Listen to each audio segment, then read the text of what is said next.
All right, it's my recollection that the next step in this trial will be the next witness for the state. State would be calling Detective Seaman in. Before that, though, we did have a stipulation and provided the word that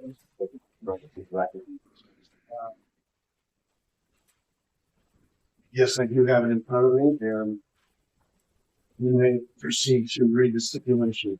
Oh, I didn't know if the court wanted to read it. But that's an option, so I'm happy to read it.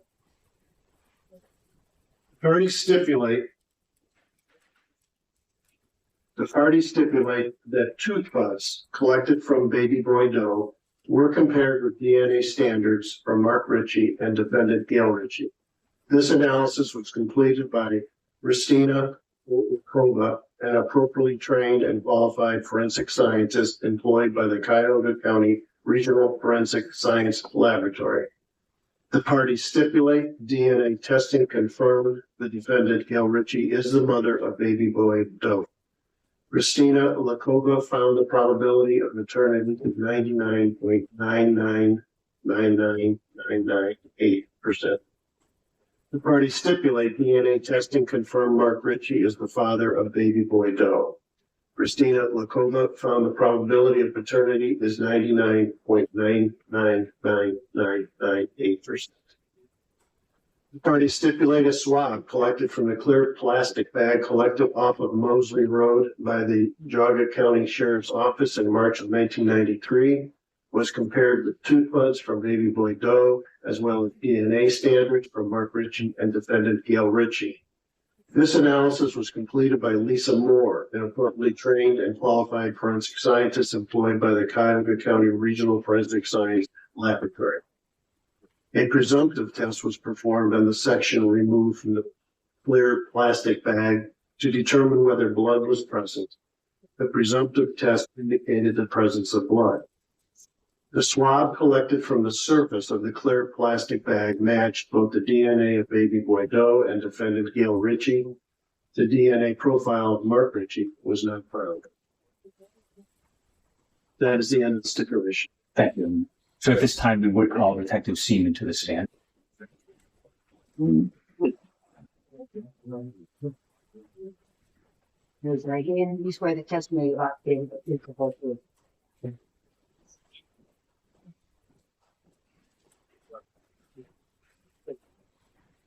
Detective Seaman, you heard me ask each witness whether or not they give permission to have their face shown on camera here today while testifying. I do. All right. Permission granted, so you may proceed. Thank you, Your Honor. Good morning, Detective. Could you please state your name and spell the last name for the record? Good morning. My name is Detective Donald Seaman, S-E-A-M-O-N. And where are you employed? I'm currently employed by the Geauga County Sheriff's Office. How long have you worked there? I've been in law enforcement for over 22 years. I was previously employed by the Lake County Sheriff's Office for about 15 years. I've been here at the Geauga County Sheriff's Office for about 8. And are you a certified peace officer in the state of Ohio? I am. What's your current position? I'm currently a detective assigned to the General Duty Division. And could you just briefly describe the education and training you had to complete in order to achieve that position? After high school, I did pursue a degree in criminal justice. I did also join the Army. I served as both a paramedic and a military police officer, primarily reserve duty. However, I was activated after 9/11, and I served active duty for about 10 months. In 1999, I attended the police academy through Tri-C and the Cleveland Heights Police Department. I graduated from the police academy in October of 1999. I was hired by the Lake County Sheriff's Office in December of 1999. I completed my field training program to become a full-time road patrol deputy. Throughout my career, I've had numerous continuing education courses, both through college and work through Lake County. I did eventually become a field training officer, training young deputies, and did serve on the SWAT team. And I was assigned to the Detective Bureau there, initially investigating low-level felony cases, and and eventually moving on to higher level felony cases. I have been involved and responsible for multiple homicide investigations. I did serve on a task force with the FBI for a number of years, and we investigated internet crimes against children, so child sex crimes, child pornography. I did receive additional training and education and experience with that. And just throughout my career, continuing education, and I've advanced through my career. Now, you said you're a detective in the general duty division. That's correct. What are your everyday duties and responsibilities in that position? We are assigned to investigate complex investigations, felony investigations, investigations that will take us outside of the jurisdiction of Geauga County, where the road patrol deputies have responsibilities to respond to calls. We can travel outside those areas to do follow-ups and investigate these crimes. Now, are you familiar with the investigation into the known community as Geauga's Child? I am. Did you have any involvement in this? I did. And when did you first become involved? I had worked with the investigators for years, even at my previous employment, and was aware of the investigation when I came here to Geauga County and was assigned to the Detective Bureau. I learned from other investigators that were currently and had been investigating the case. I did review the case files. It's very extensive, as Chief News had stated earlier or the other day. The efforts that they went to were truly amazing to try to bring this case to some type of conclusion. I did assist in some tips and leads that we had received, and we looked into those tips and leads. Unfortunately, those were not able to bring the case to any type of successful conclusion. So did you take any different steps, anything that had not been tried? I did. So in 2018, with the current advancements with DNA and genealogy, I looked into the possibility that we'd be able to use those new investigative tools in this case. I worked with the Ohio Bureau of Criminal Investigation and the Geauga County Medical Examiner's Office. We contacted a private lab that was recommended to me, Parabon Industries. We learned that it was possible that there was DNA in a tooth bud that was suitable for comparison for DNA and genealogy. At that time, I approached the administration, both the sheriff's office and the prosecutor's office, to see if they would back the use of this new investigative tool. And to their credit, I believe I had the approval that day and a check for the money to initiate the investigation. Okay. And can you just briefly describe the overview of what you went about to get the DNA processed and sent to this lab?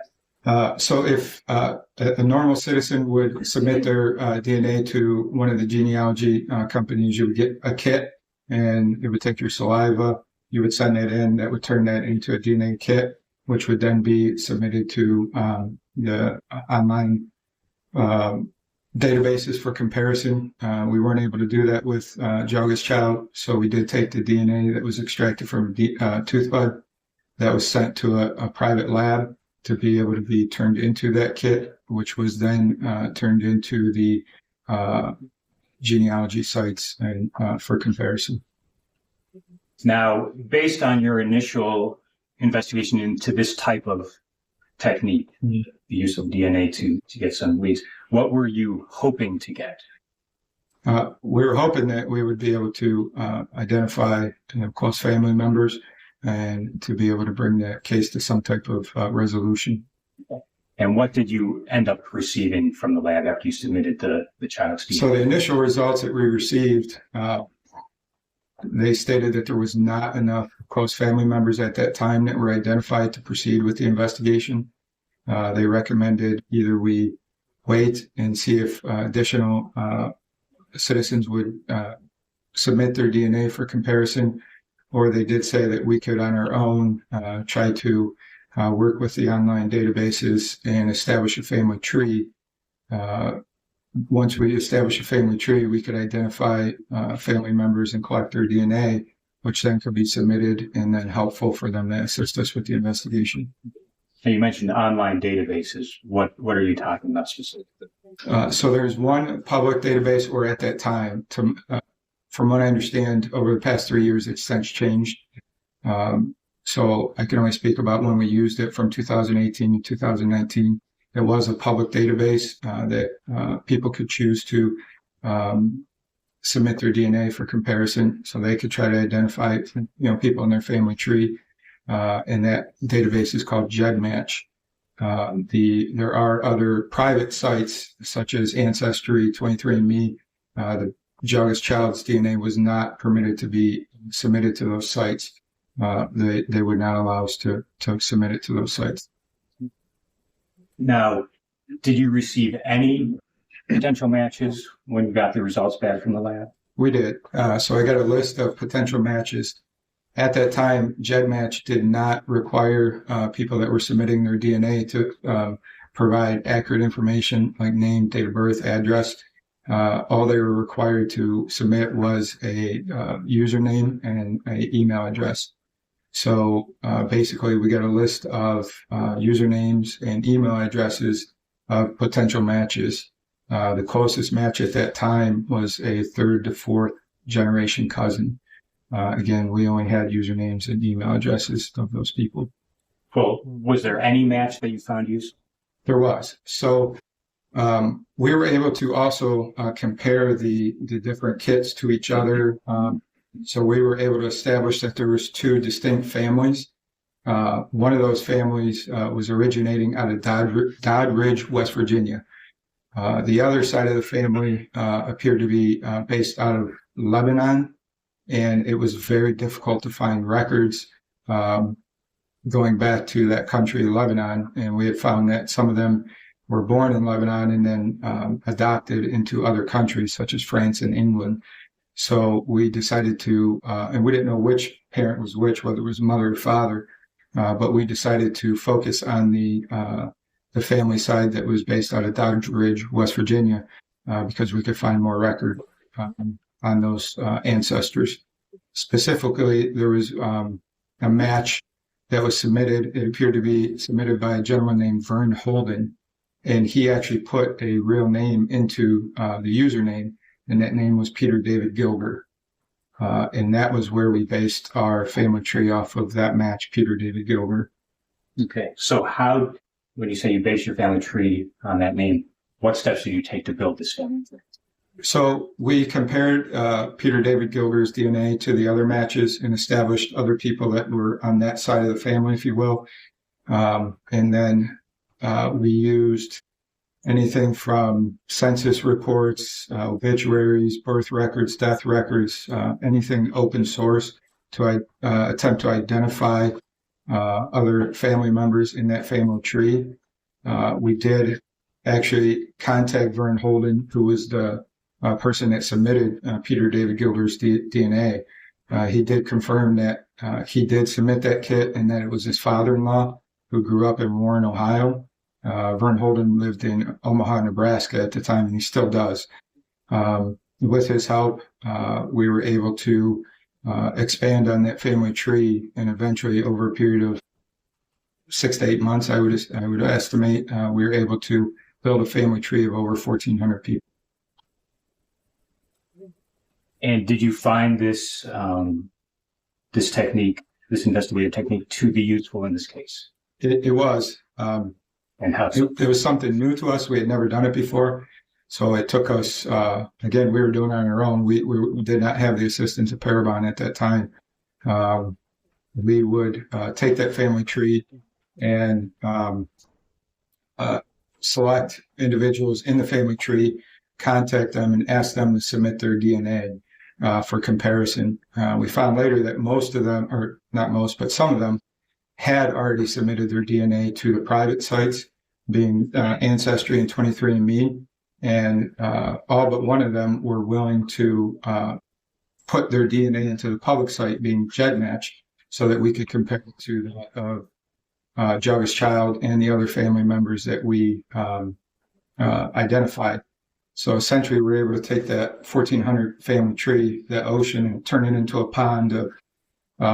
Essentially, we knew that the child was a grandchild of one of 10 siblings at the end of the investigation.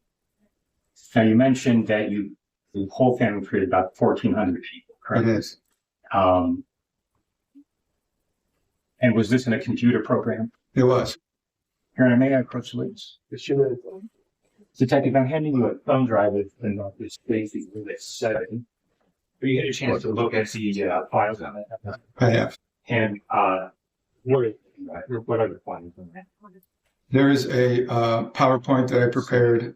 It's a brief overview of the family tree and how we were able to get to those final 10 siblings.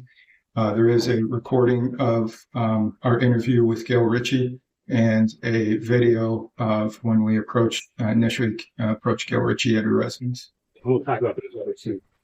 But the PowerPoint that's on here, there's a fairly accurate depiction of the portions of the family tree dealing with district. It is. Here, with the court's permission, I would like to present the PowerPoint to the jury. You may proceed.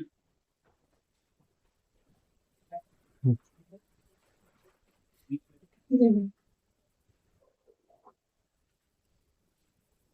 Detective, would it assist you in your testimony if you had a printout of the slides? It would.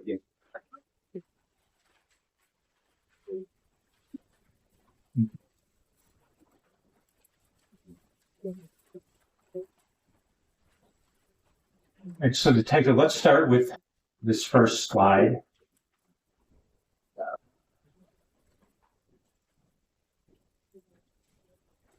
I realize, jury members, I'm sorry, it is small, but could you explain to us what this first slide shows? So this slide is of Peter David Geauga, who was basically ground zero where we started our family tree from this person. You can see Peter David Geauga and his daughter, and the unknown Holden would be Vern Holden, who was the gentleman that assisted us with this investigation. And then you can see the ancestors of Peter David Geauga, his parents being Peter Dower Geauga and Catherine A. Phillips. And it just continues to go back until Oliver Geauga and Ellen Ash, which they were both born in 1857 and 1874. Mm-hmm.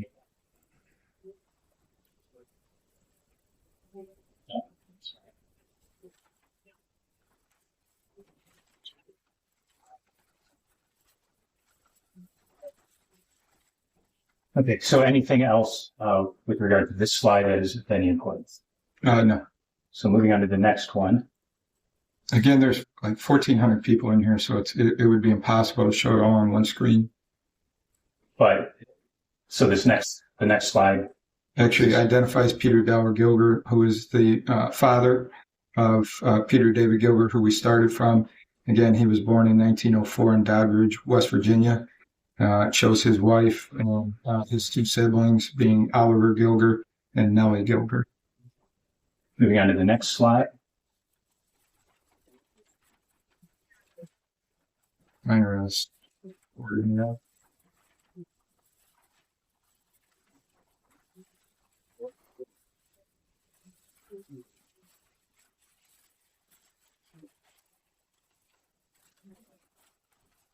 I apologize, my slides are out of order.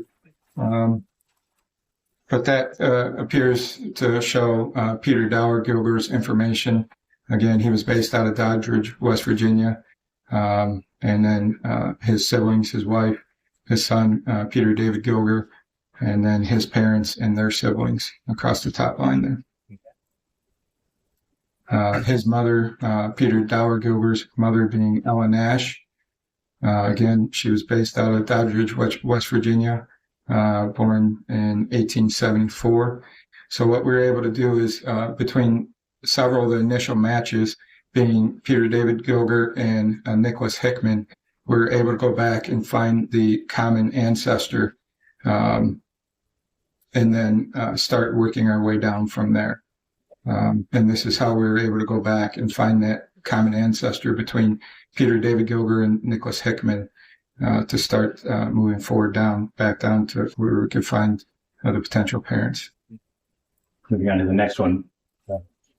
It's like an overview of the big family tree. What does this show? That is where we found the common parent, and it is Adam Ash and Eleanor Purnell.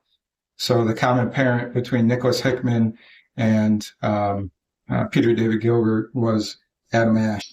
And that's where we began working back down the family tree, eliminating certain sections by obtaining DNA from certain sections to be able to eliminate that section and narrow our search down again to that final group of 10. So Rachel Ash would be an ancestor of Gail Richie.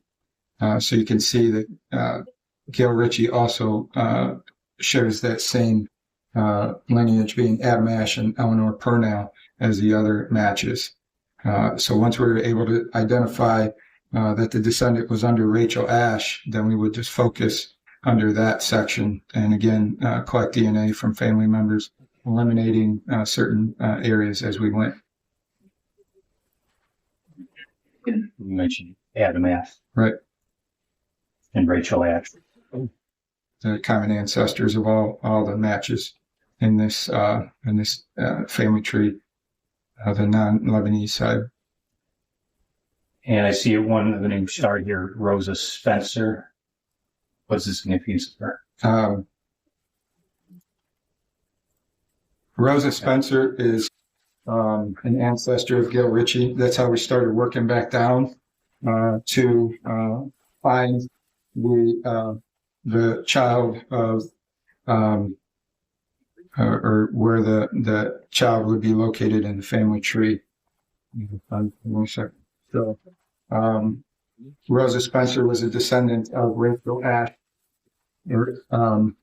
and we focused then down on that portion of the family tree as we were narrowing it down. Moving on to the next one. What does this represent? One second. Catch up.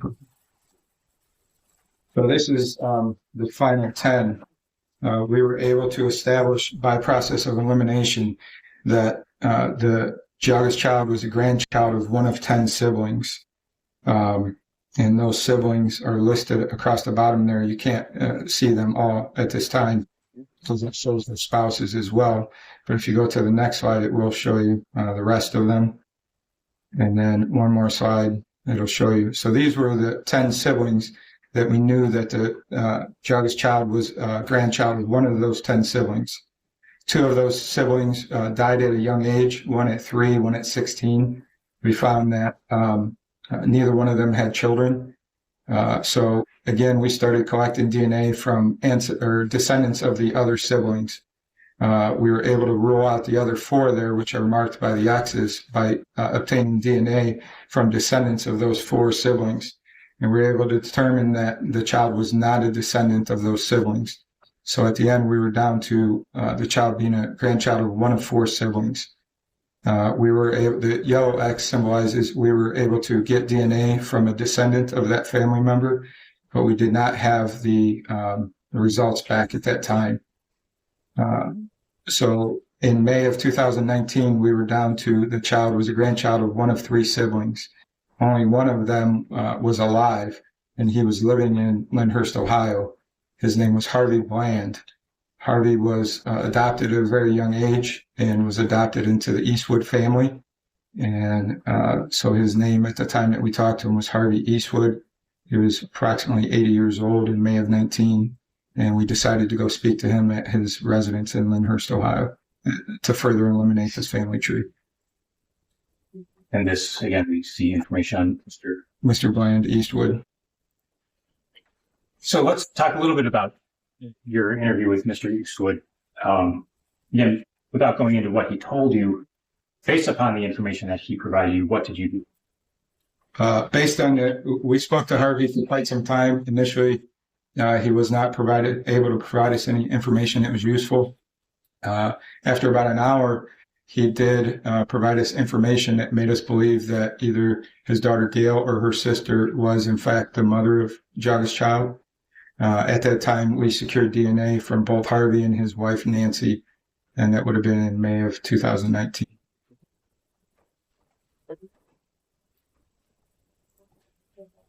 And based upon the results of that DNA testing, what did you then? It took about 2 weeks for that testing to come back. During that time, we started working on the other side of the family tree that was based out of Lebanon. I was speaking with an individual who was born in Lebanon. Her name is Laurencia Goes. She was adopted at a very young age into England. And she had actually created a Facebook page for people born in Lebanon that were adopted, trying to find their true biological families. Ms. Goes did tell me that she was connected through DNA through one of the private sites with a Judith Ritchie Novak who lived in the United States. I was able to find Judith Ritchie Novak living in Southern Ohio, so I made contact with her. And she told us that she was, in fact, connected through DNA to Laurencia Goes, and that Mark Richie was her first cousin. So we were, at that time, able to confirm that Mark Richie was related to the child, to Geauga's child, and that either Gail or her sister were the mother of Geauga's child.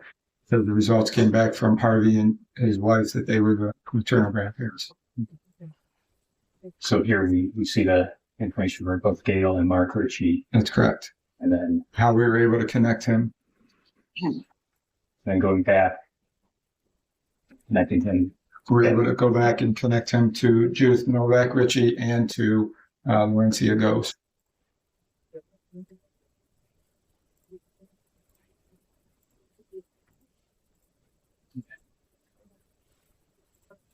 Now, detective, then based upon all this information that you received regarding the DNA, what were the next steps you took in the investigation?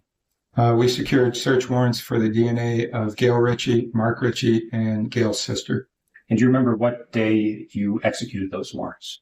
It was May of 2019. I don't recall the exact date. So you said you had 3 warrants for 3 different people. Sure. What was the plan to execute those warrants? At that time, we couldn't determine if Gail or her sister was the mother. We couldn't exclude her, so we obtained search warrants for all 3. We split up. Several detectives, Sergeant Janovich and I went to the home of the Richies in Euclid, Ohio. Detective McLaughlin and Detective Vilsack responded to Gail's sister's house in Akron. Detective Janovich and I waited outside the Ritchie residence. We got there about 7 o'clock in the morning. We did see Mark Ritchie leave for work. We did see what appeared to be one of their living sons stop by and visit for a while. At about 3 o'clock, Gail Richie did exit the home. And did you speak to her then? We did. And was that interaction recorded? It was. So I had a pocket recorder on, and Sergeant Janovich had a hidden video camera that was inside of a coffee cup. And now I believe you previously mentioned one of the recordings on here was, in fact, a recording of that interaction. It is. Is it an accurate recording of that interaction? It is. All right, with the court's permission, I'd like to play that. And just for the record, that is labeled as Exhibit 7C on this thumb drive.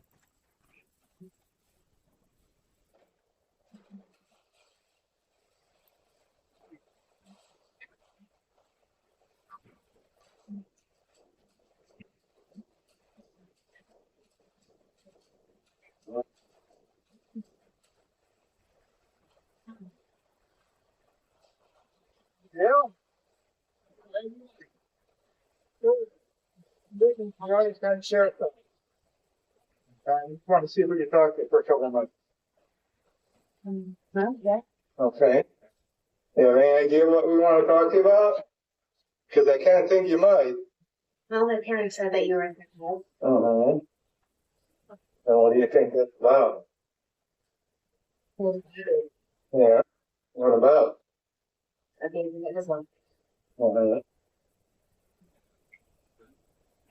Tell us about it.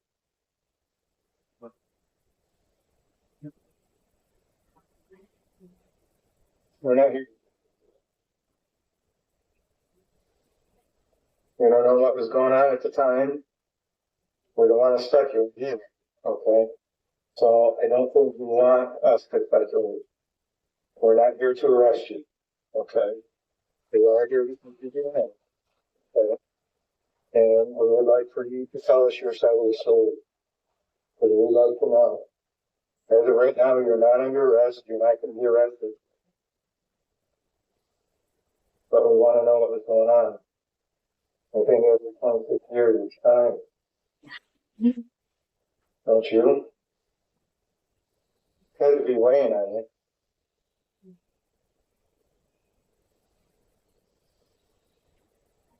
So you're going from? Well, what we'd like to do is get your DNA, okay? And then we would like for you to come back to our sheriff's office so that we can talk. You're not being arrested. Okay? But we need to sit down and you need to hear your side. Okay?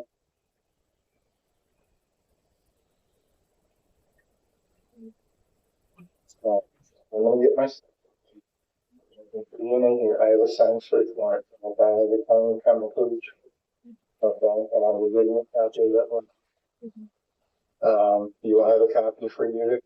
The DNA process is a very non-invasive process. I'm sure you can cover for you. Sort of a piece of in your mouth, we'll collect, now we'll go back to the sheriff's office, and some point today, we'll bring you back here, okay? So I'm grab my stuff, I'll be right back, okay? And obviously our code, I'm sure you have all the stuff to grab. You know that I'm not going into work. That's where I was going. Just for a minute. Right now, I don't want you to make any phone calls. I was just going to. Okay, where's your phone at? It's right here. Okay.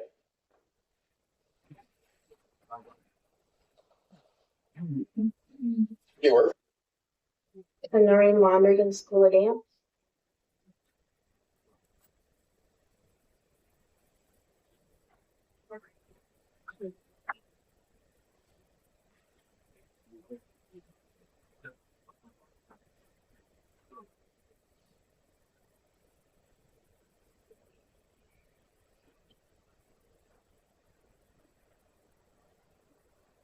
All right. And I'm actually going to just hold your phone just for officer safety reasons, okay? We'll explain that to you in a second.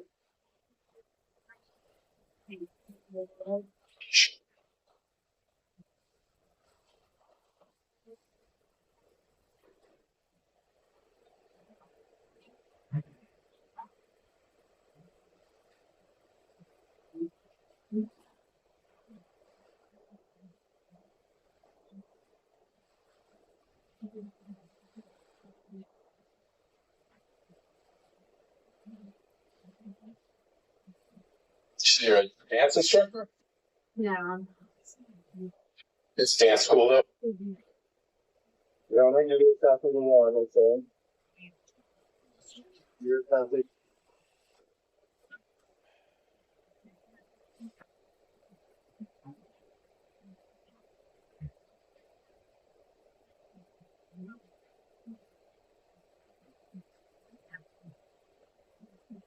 Here's your copy of the warrant. That was signed by the Geauga County Criminal Police Bureau.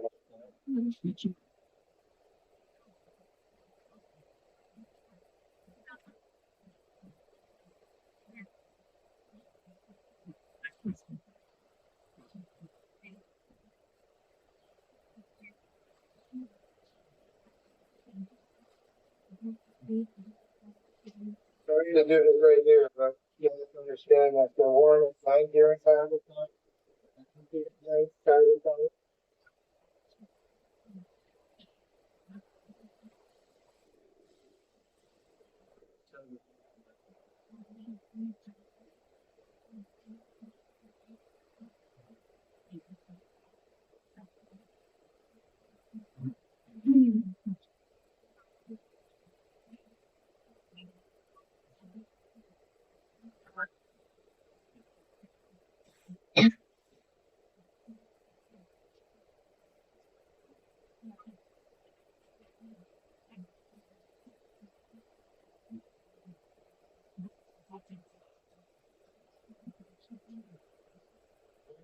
work at? You're calling the sergeant?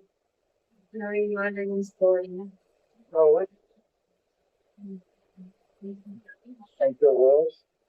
She just texted her boss and just let her know she's off. So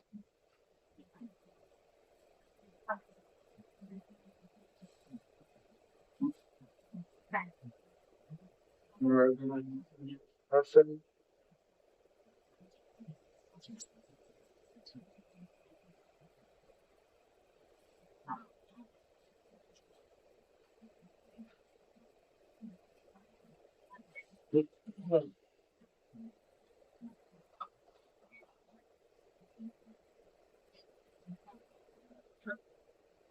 Just a person's details.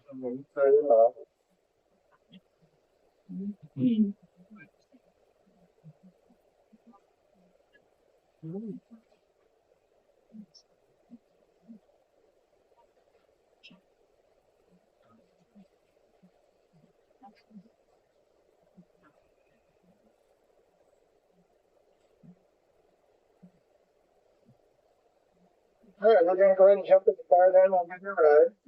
Okay. What nothing on this side right here? Starting to jump. you don't have any knives, weapons, pepper spray, anything like that, do you?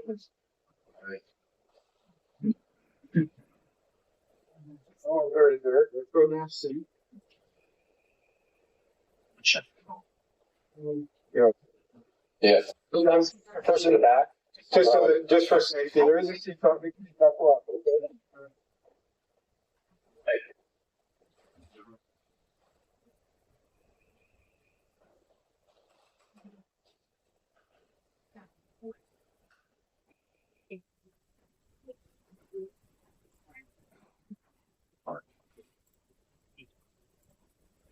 All right, so detective, first of all, I'd ask you, do you see Gail Richie in the courtroom today? I do. Please point to her and describe what she's wearing. She's sitting at the second table on my left. She's wearing a white and black blouse and wearing glasses. Your Honor, please let the record reflect that Detective Seaman has identified the defendant. The record shows so reflect. Thank you. Now, Detective, before we get into what happened further on this, we saw you collect DNA from Miss Ritchie, correct? That's correct. What did you do with that DNA ultimately? That DNA was submitted to the Geauga County Medical Examiner's office, and it did confirm that she was, in fact, the mother of Joe's child. And you mentioned that there was also a search warrant for Mark Ritchie. That's correct. His DNA. And what was done with his DNA? It was collected on that day by other detectives as well, and it was submitted to the Geauga County Medical Examiner's office, which showed that he was, in fact, the father of Joe's child. All right, so we saw in that video you guys got into the vehicle. Where did you go? We drove to the Geauga County Sheriff's Office. And what was the purpose of that? What did you do there? To conduct an interview with Miss Ritchie regarding the circumstances of the baby. Okay. And you, again, previously mentioned there was a third video of an interview on this thumb drive. That's correct. We've marked for the record as States Exhibit 7C. Is that a fair and accurate portion of the interview you conducted with Miss Ritchie? It is a fair and accurate portion of the interview. Your Honor, I'm going to be asking to play that. It's about just under an hour and a half. I don't know if you want to take a bathroom break first or go right into it. Sounds like a good idea. You've got to #7 like this. If you want a bathroom break or play the thing. Hang on 1 second, Mr. Mayor. So, ladies and gentlemen, as you're, we're going to make a brief recess. So, same instructions as always to discuss the case amongst yourselves. And we'll leave sufficient time so the one wants to use the record, do so, and then we'll get. So, we want to. All right. You know, okay? My partner is coming in.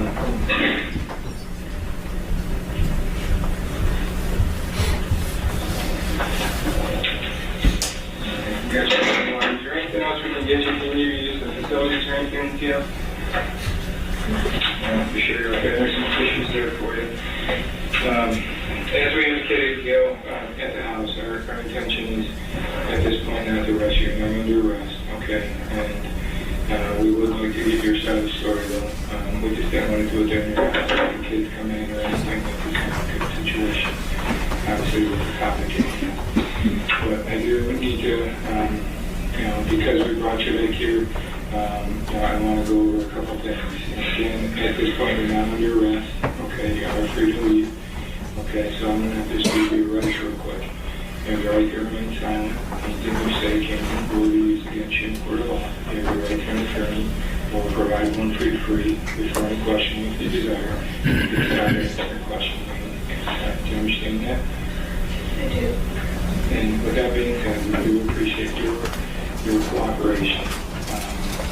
Obviously, you indicated that your parents had told you that we had been out, so I'm sure that you kind of knew that this day was coming. Now that we're going to be coming out to talk to you, and you know that we got their DNA, which is what ultimately led us to you. And what we would like to do is, we're not here to judge you. We don't know what was going on in your life at the time. We know that there probably weren't as many options for people at the time, and but with that being said, we'd like to get your side of what happened.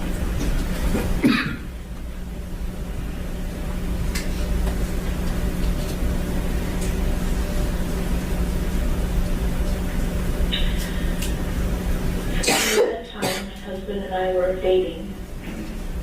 We were sexually active. They did use contraceptives, but apparently one didn't work. I did not know I was pregnant at the time. I still had my menstrual cycles.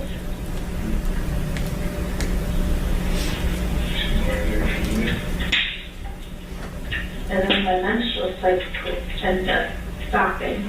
Okay. I don't know how long they were. You need to know that. I don't know. But at some point during the pregnancy, they stopped. Yes, it did stop. Do you know about when that would have been? They don't. In relation, was it winter time? Is there anything you could kind of put to it that would tell you as about when those menstrual cycles stopped? I want to say about 3 months before the baby was actually born. Okay. And I honestly do not remember the date or the day when the baby was born. I do know it was in winter.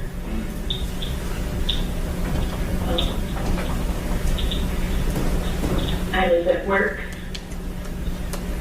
I was a nanny for a family in Sugar Creek. I was waiting for them to come home from school. I hadn't been feeling well at all that day. The next thing I knew, I was giving birth to a baby in the toilet. I didn't know what to do.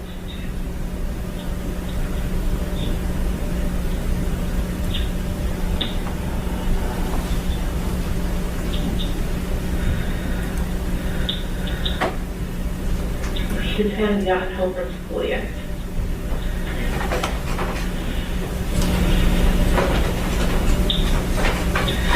The only thing was the baby come back.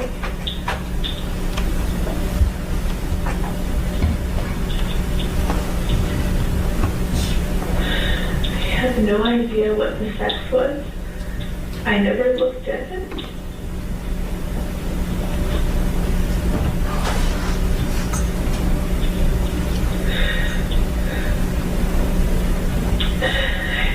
Out my car. I placed it in the trunk.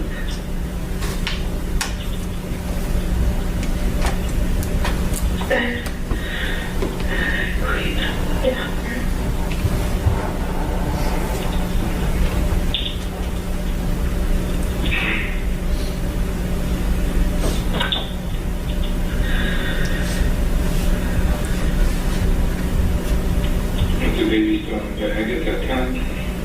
Or did you put it in something else?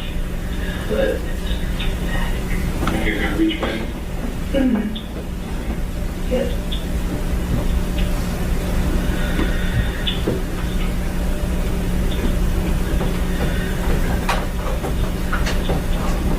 I went on with the rest of the evening with the kids. And then I went home. Where were you living at the time? That's my parents. I was In still, Harwich? yes.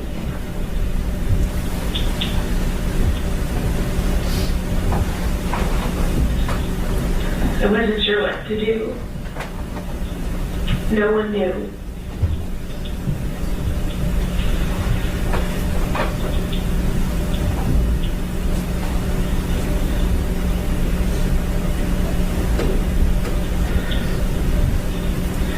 And then we had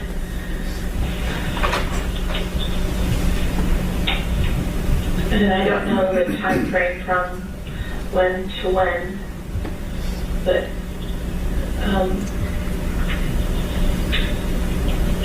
camps that were associated with Winnenia out here. I came out with our youth group for a weekend.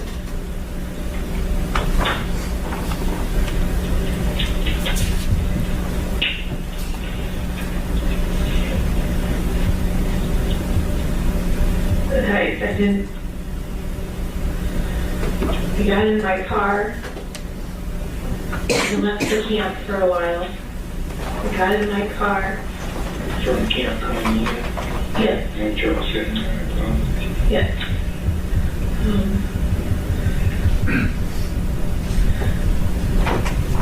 I got in my car and just drove.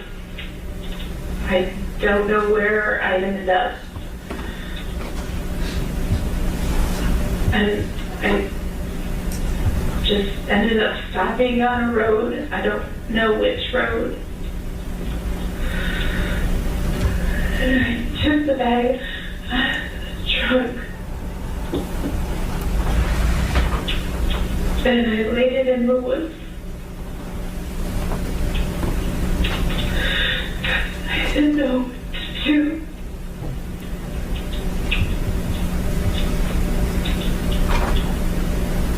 How far from the camp were you? I have no idea. I really don't know. I don't. Other than driving to the camp, I really don't. You couldn't No. go too far because you didn't know the road, so how would you get back, right? I guess. Was anybody with you in the car? No. No, I was by myself.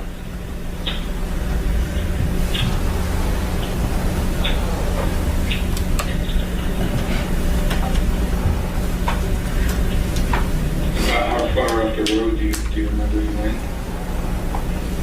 Like with the bag? Like how far from the road were you went? Was there anything specific by there? With nothing specific, no.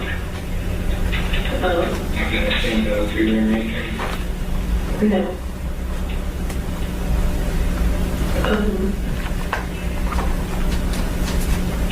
I remember stopping on the road. There was a lot of snow. I do remember a lot of snow. And I walked it as far as I could and I left the back.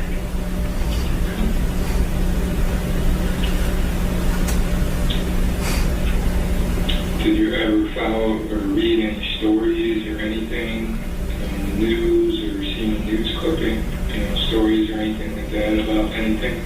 I did not. I did not know the baby was found.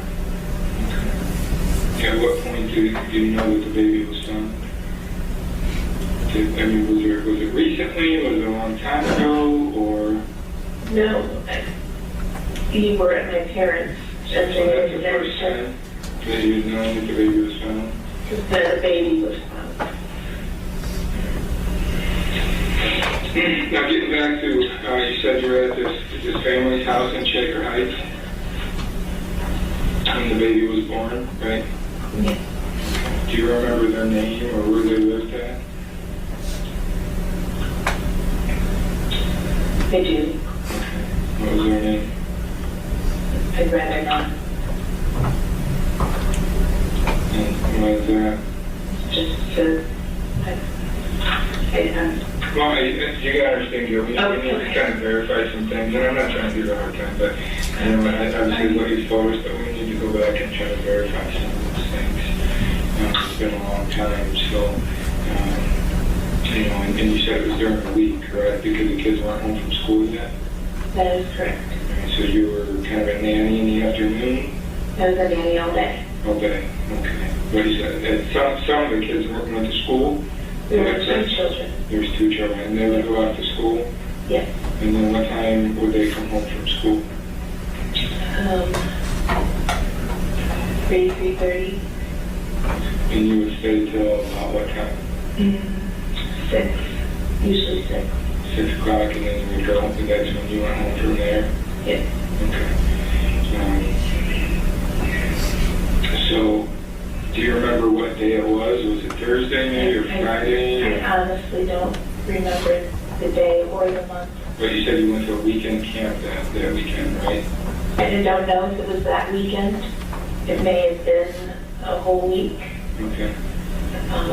before. I don't remember. So you don't remember if the baby was in the trunk for a week or just a couple of days? It could have been. It could have been as long as a week? Possibly, yes. Okay. And you said that you were in the bathroom of the home Yes. when the baby was born, but nobody else was home at the time? No. No, you were by yourself? Yes. Okay. Obviously, there would have been, you know, the afterbirth and the umbilical cord. How were you able to, you know, cut the umbilical cord? You didn't cut the umbilical cord? No. No? Okay. We did not. So you left just basically everything attached to the baby? I did. The afterbirth, everything was still attached to the baby? Yes. And obviously, you know that the baby was born alive. I don't remember. I don't recall it ever crying. Okay. But it's not like it was stillborn or anything. I mean, the coroner's report shows that it actually was breathing. Okay. So at some point, there had to be something kind of that you heard or saw, and the baby had to be moving. Or... It's possible. I don't remember. I remember picking it up and placing it in the bag. Did it actually fall into the toilet when you gave birth? Yes. So everything just kind of fell into the toilet? Yes. Okay, not onto the floor or anything like that? No. Okay, so the baby was actually in the toilet? Yes. Okay. And then where did you get the bag from? All that kind of stuff? I believe it was under the kitchen sink. Under the kitchen sink, so just a normal trash bag? Yes. Do you remember what color it was or anything?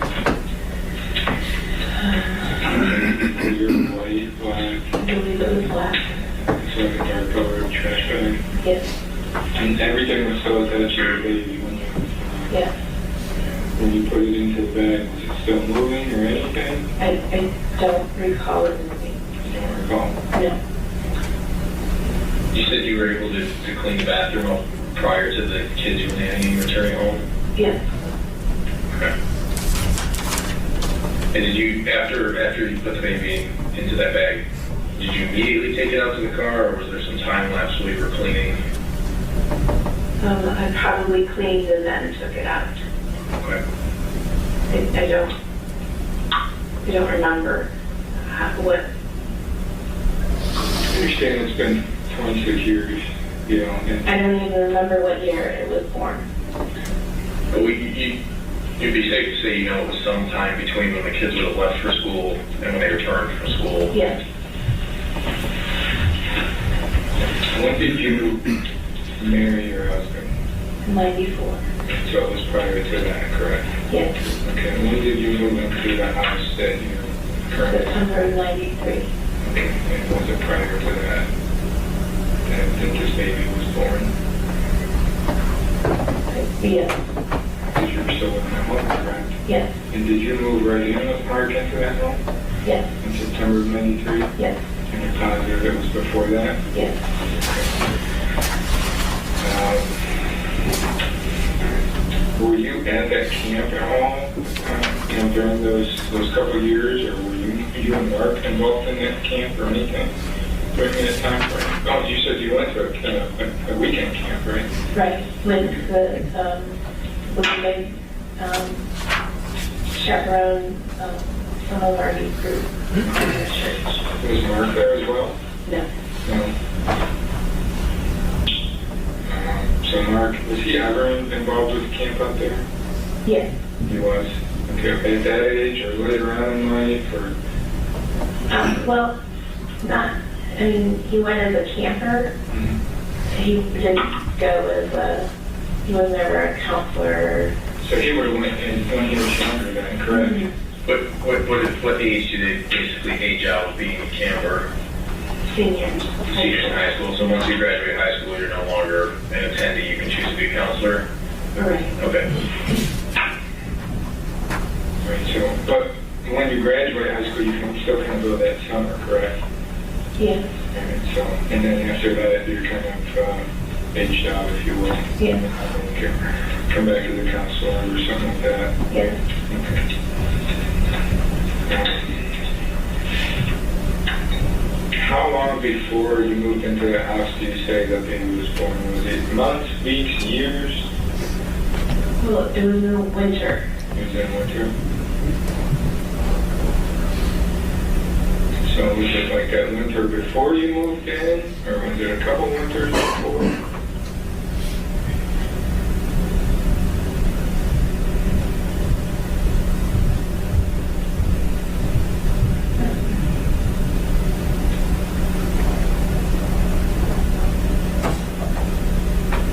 Maybe it's January of that year. I don't. So you think it was that year in '93 when you moved into the house? I don't remember what year it was. It was cold and snowy. I guess it could have been at the end of 92, maybe December of 92, but the kids would have been home for Christmas break, so it must have been January of 93. January of '93, somewhere around there, that the baby was actually born. Yeah, Okay. Were you active sexually with anybody else besides Mark prior to I that? was not. No. So you're confident that Mark is the father. Okay. And getting back to the like how the baby was born and placed in the bag, the umbilical cord was cut. It was not still attached. I did not cut it. Now, how did that umbilical cord get cut then? I don't know. I didn't cut it. You didn't cut it? No, You're positive of that? I am. And obviously we're talking about 26 years, so there's, as you said, that, some things that you're not real. Yes, I Sure. understand. But there's no possible way that you cut that umbilical cord.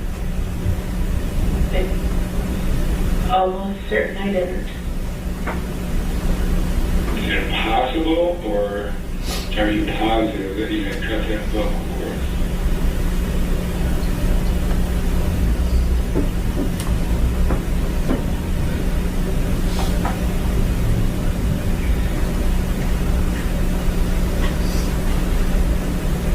Because there's a couple of things that, Gail, you told us a lot, but there's a couple of things that I'm kind of struggling with.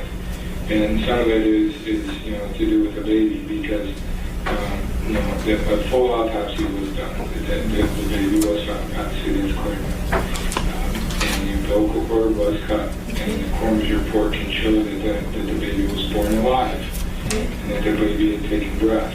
Okay. So that tells me that the baby was moving, and there had to be some type of screaming or something that you heard or saw. I don't know if that's just something that you don't want to remember, obviously due to the circumstances.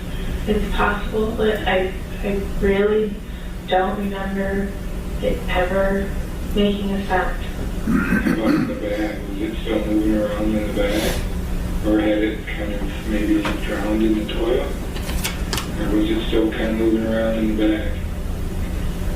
Well, I can tell you it didn't drown in the toilet because it didn't have water in its lungs.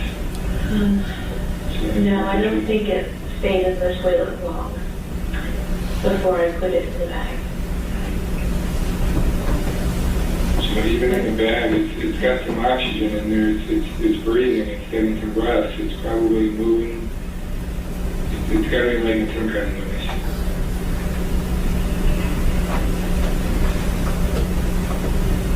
I really don't remember it making noise. I really don't. Do you remember the bag making any noise? Was the bag moving up, crinkling?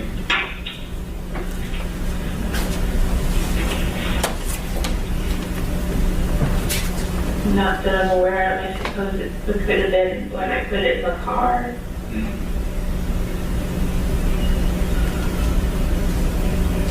But either in the toilet or when you quickly put it in the bag, it had to be making some kind of noise or moving around. But ultimately, due to your condition at the time, your intention was no matter what, you weren't going to keep this baby. I didn't know what to do. You didn't know what to do. But because of those circumstances, you didn't know what to do. Was it because you were young, because you weren't married? You were afraid to tell your parents. I understand you're Baptist. I was definitely afraid to tell my parents. My father was very adamant about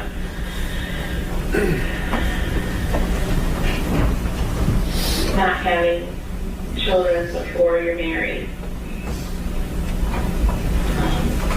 Because the sister and nieces all had children and didn't want that I can understand that. stereotype. What else was going through your mind at the time? Why you said that, I don't know what to do, I'm not keeping this baby. What else was going through your mind at the time? Well, I think part of it was more just where I was at. And worried about the kids coming home. And I didn't know what to do.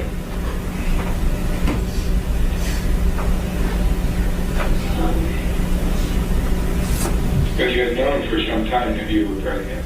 At least a couple months when you met and you were afraid to tell your parents that you were pregnant. So you had known for some time that you were pregnant. So, at least for a couple months, correct? You said initially you didn't know you were pregnant. You still had the menstrual cycles, and that does happen. And I think because of that, I didn't know how far along I was. But you hadn't told anybody. I had not. And you weren't sure what to do. I was not. And did you intend on having the baby, or what were your intentions? You said it kind of come out unexpectedly that day, but it sounds like you had made your mind up that you weren't in the right spot at the time. You weren't telling anybody. This was kind of what you were planning on doing, for lack of better words. I suppose. Had you planned? What were your plans when you found out you're pregnant? I don't know. I don't know what. I don't remember. I don't know what my intentions were. Were you gonna? At least for some period of time, you know you're pregnant. You're gonna keep this baby, or you're gonna tell Mark at some point.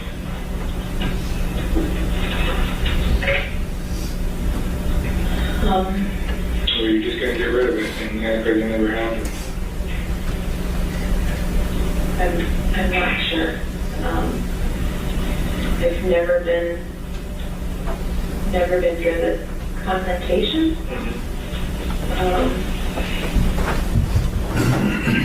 So I think I always tended to keep things to myself to avoid confrontation. So I'm not sure what, I don't know if I ever had a plan or what I was going to do, or I don't remember. What do you think Mark would have said if you would have told him at the time? I'm not sure. Had you thought about that? Like when you were going to tell Mark, or when the baby came? I don't even know if I thought about it.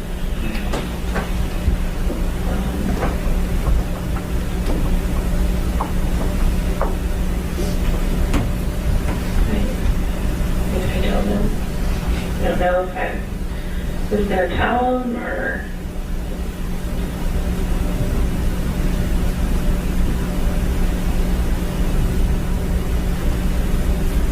Did you think there was going to be confrontation with him when you told him?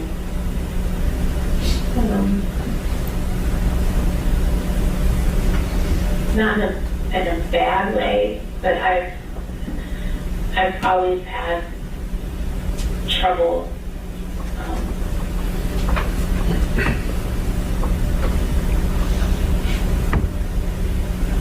dealing with things, situations.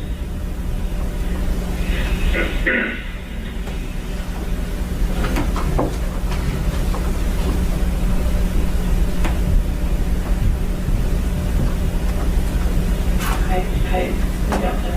How long have you and Mark been dating when this happened? When did you meet Mark? We went to church together, so I've known him most of high school. And then I would say I liked him when I was 16. Do you remember that? And then we separated for a while. And then I want to say when I was 17, kind of hooked back up again. You've been dating ever since, pretty much, dating and married since 17. And when were you born? 1970. So 87-ish, you guys met? You were still in high school, right? I was, yeah. And he was out of high school? So you had been dating for a couple of years? Yeah. At that point? Yeah. And I'd say later that year you moved in together, and following year you got married. 93. You moved in together, Mm-hmm. and then you got married in 94. Yeah. So how do you think you would have taken it at the time? What do you think you would have said? Were you afraid that he was going to leave you? What was your concern with telling Mark? I can understand you said your dad didn't want you to have kids out of wedlock. It was probably, yes, I was probably afraid that he would leave. Didn't want nothing to do with us. And what makes you think that about Mark? You had obviously known him for quite some time. That is true.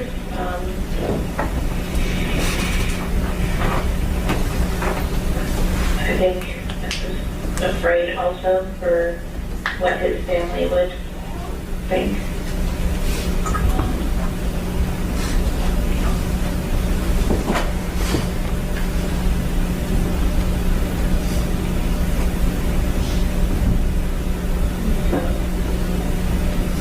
I always go to the worst scenario and not the best scenario. What was the worst scenario in your mind? That was the worst scenario. And you didn't want him to leave you. So, in your mind, the way to keep him is to not have his baby. because you wanted to keep him around. Right? So that's why you hadn't told him, that's why you hadn't told your parents. And I'm not trying to put words in your mouth, so it seems like this was kind of your plan, whether or not it happened that day or another day, but this is what you had anticipated happening, or the outcome being. You weren't going to tell anybody, you weren't going to let anybody know that this was happening, and whether it happened that day or another day, this was your intentions, because you didn't want to lose Mark, and you didn't want to upset your families.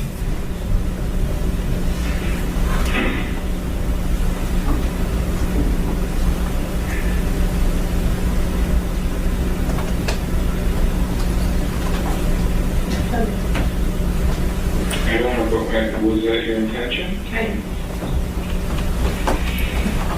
It would appear that way.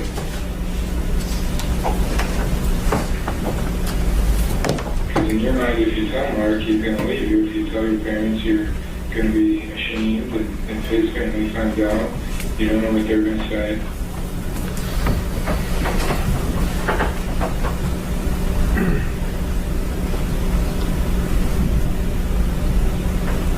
We're not here to judge again.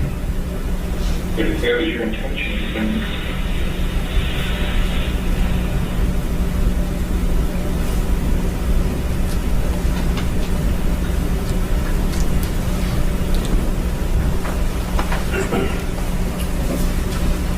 I don't think it was planned.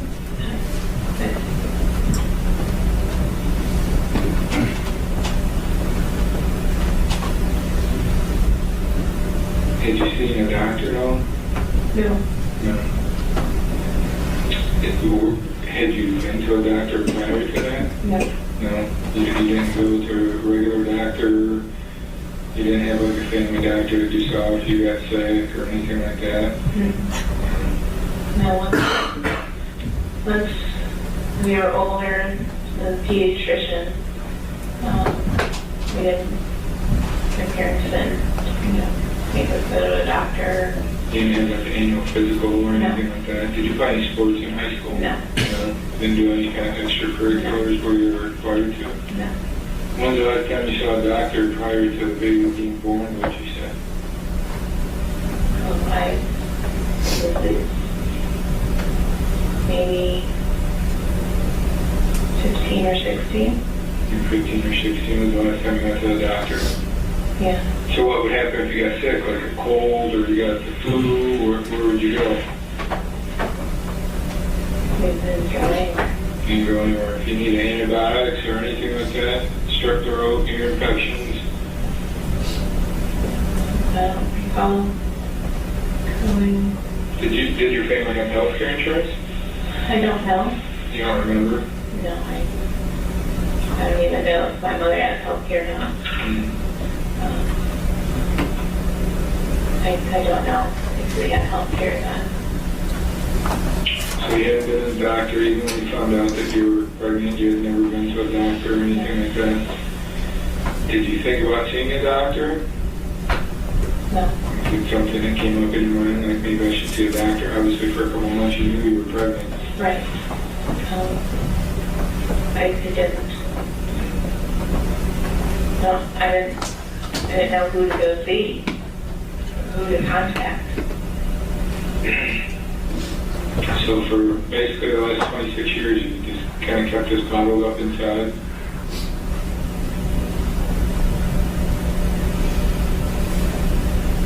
Yeah. Is there anybody that you've confided in or knew that you were pregnant? Nobody knew that you were pregnant? Nobody knew I was pregnant. You've never told anybody about it? Never told anyone about it. How about Mark? How do you think he's going to deal with finding out what happened? I'm not sure. What do you think he's going to say about it? I'm not sure. How do you think he should go about finding out? I'm hoping that I can tell him. And what would you say to him?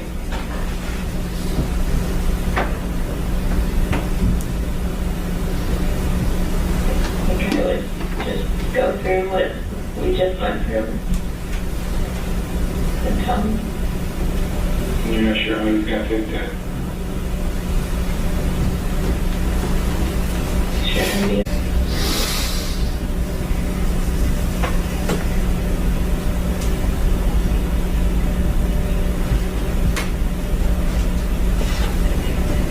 He's really the only man that ever loves me.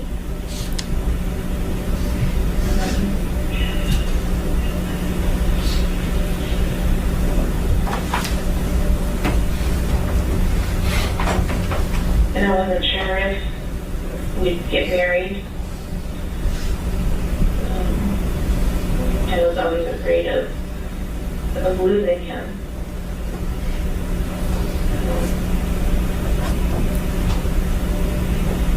So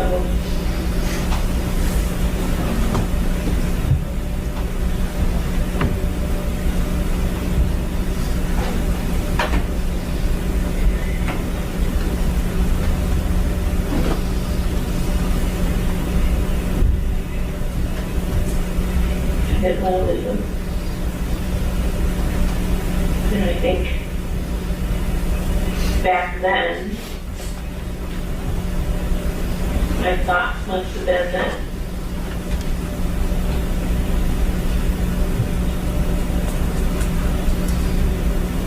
I would lose him. Because I didn't know any better.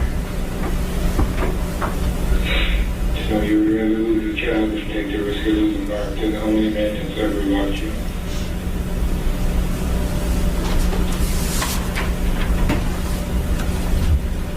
So that was your thought process at the time?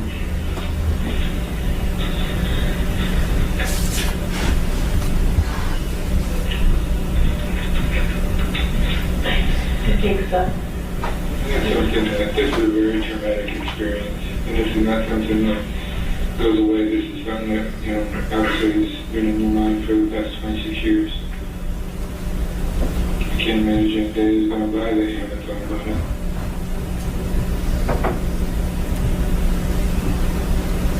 Well, not ever knowing if the baby was found. I didn't. So you never saw, I mean, there was news articles, newspapers, news stories, even up until 2016, there were news stories on WKYC and different news, and there was, you know, reward posters and all kinds of stuff. They had the ceremony for the baby. It did happen. You never heard that throughout the years. It did not. What did your mind when you found out that we were at your parents' house 2 weeks ago?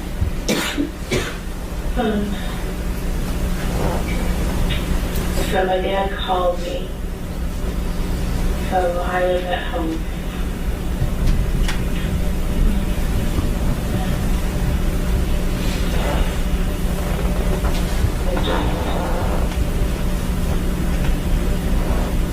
Went through whole anxiety and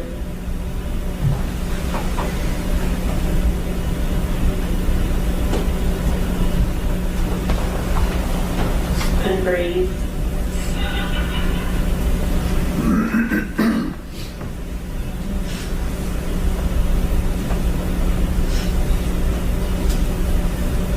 Kind of been like that for the last 2 weeks, off and on. Anxiety attack? I wouldn't call them attacks, just hypertension, I guess. Thinking about what was going to happen.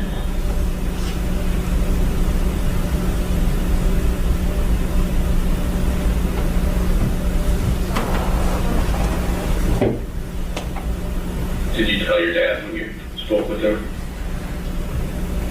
Did I tell him what? Did he know? Did you express to him that he was your child? He did not. Do you think he was able to determine that while he was on the phone with you when you had your anxiety strike? I don't think so. I was short because I was getting ready to leave for work. So and his memory of the details weren't the best, so. Older. He's a little bit older, and He is. confused a little bit. Yes. He had a massive heart attack 3 years ago, and this is,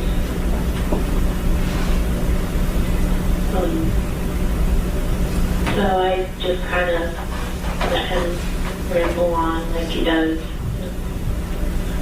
And told him that I had to go because I had to leave for work.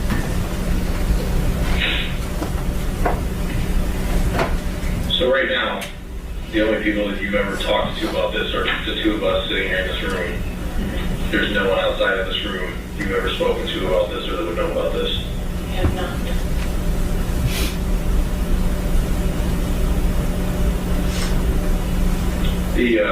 The house that you said you gave birth at, Oh, yes. where was that located at? Shaker Heights. Shaker Heights, Woodbury Avenue, or Woodbury Road. Woodbury Road. What was the name of the owners, the last name of the owners? Cantor McNulty family. Cantor McNulty family. How long had you worked for them when this occurred?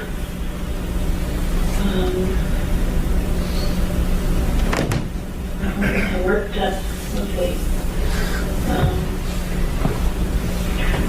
my twins were born in 97, and that's when I left.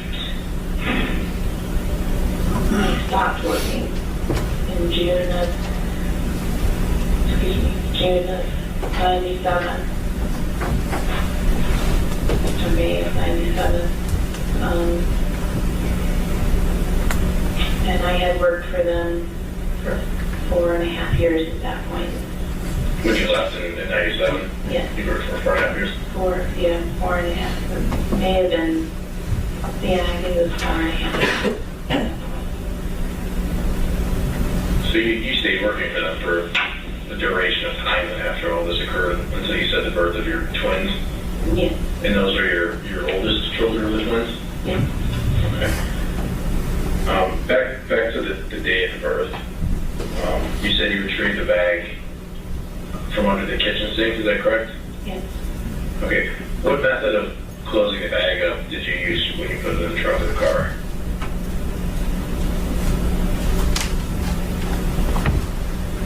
I think I just tied it up. Just tied it shut. And it was a plastic, and you said black plastic trash type bag, is that correct? Yes. Okay.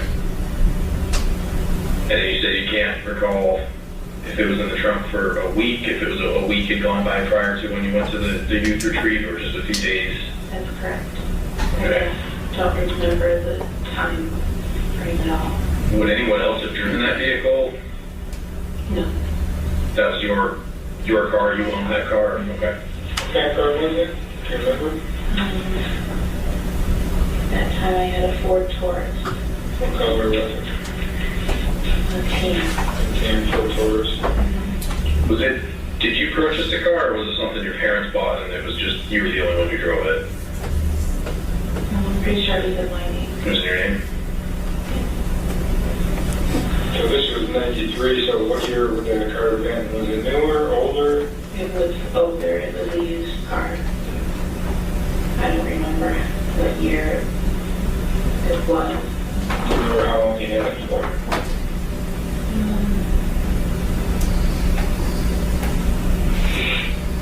You still had it when your twins were born? Oh, No. no.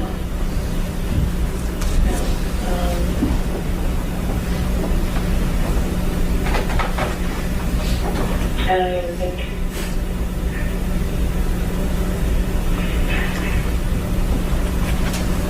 I don't even know if I can remember if I had it when we were married. It wasn't a very good car. It was older. It was What year did you get married?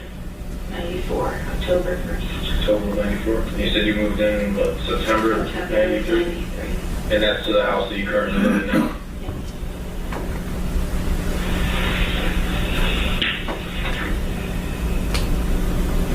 During your pregnancy, Mark never knew that you were pregnant. He could never tell. Did you remain active with them during that time frame? I believe so. Yeah. And you could never tell that you're pregnant. It never came up, like, He never said anything. I never said anything.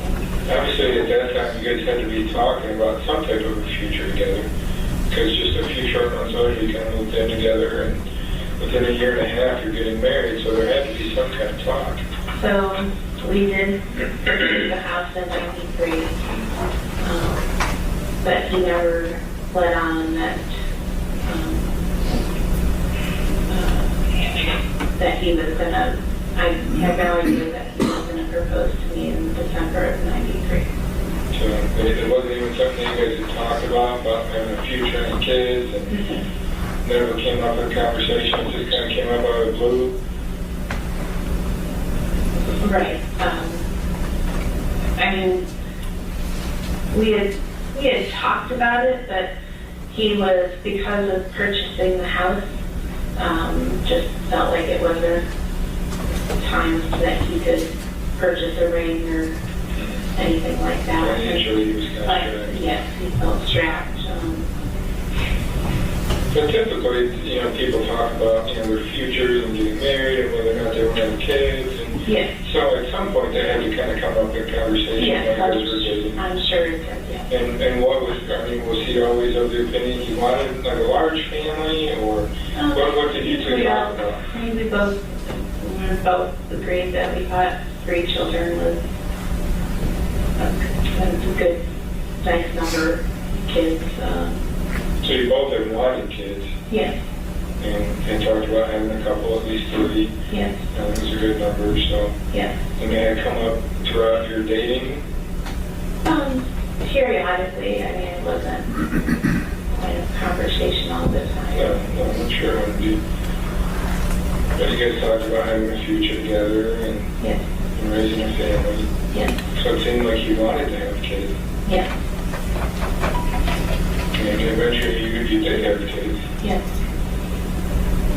So again, what is it that was going through your mind there in March? That made you think if this was coming up in conversation when you guys were talking about having a future and getting married and having 3 kids, what is it that he wants kids when you guys are dating and talking about it in the future? What is it that made you not want to tell him? I was scared. I was scared to what my father would think.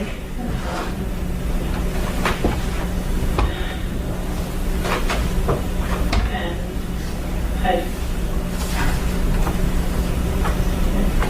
I was scared just because we weren't married, and you knew you wanted kids eventually. yes. You didn't know that, yes. You told us earlier, too, that you think, had you told him at the time, that he would have wanted you to keep the child. It's possible, yes. But I don't think that was what was going through my head. That wasn't going through my head. I understand you said you're scared, but I just don't quite understand what you're afraid of. Other than I understand your parents think that you're pregnant out of wedlock. But as far as, telling Mark, you guys are dating for 4 or 5 years at that point at least. Mm-hmm. You guys are talking about having a future, you're talking about occasionally, not every day, but talking about getting married, talking about having kids, you both want kids. Mm-hmm. Later that year, he buys a house and proposes to you. Mm-hmm. It doesn't, I'm struggling with the fact that you're scared to tell her. It's just that there is a one night stand. I know, I don't.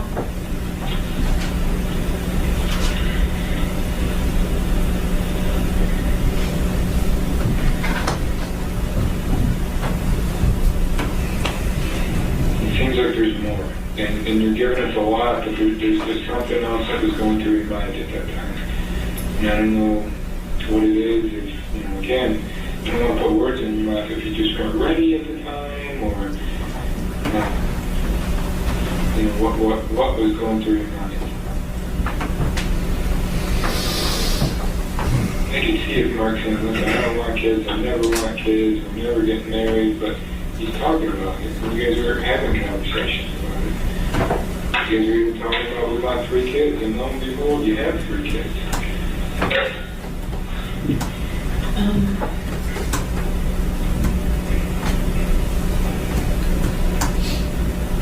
And very shortly after, you're moving in, you're getting engaged, within a year and a half, you're married and living together.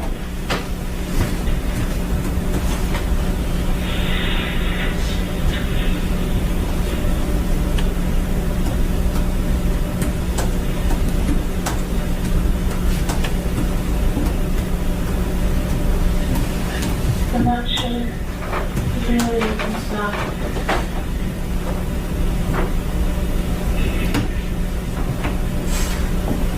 Because I was afraid of losing him.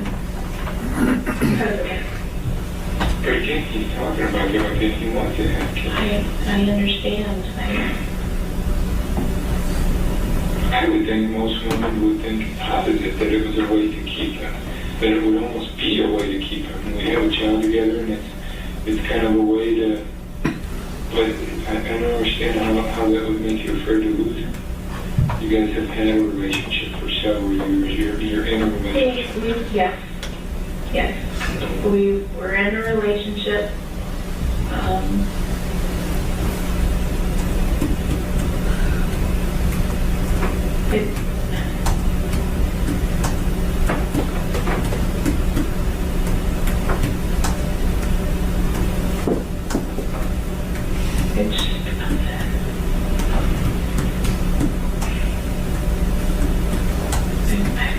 was afraid. My father finding out.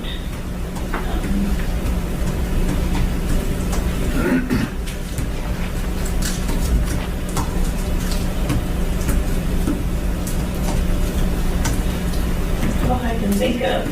I was afraid of losing him.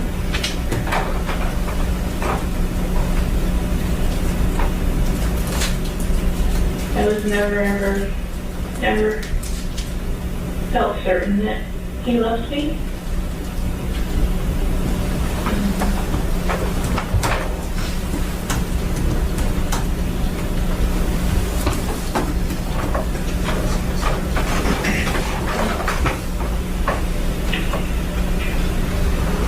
I can understand it. Never the prettiest girl. I wasn't skinny. I was the smartest girl.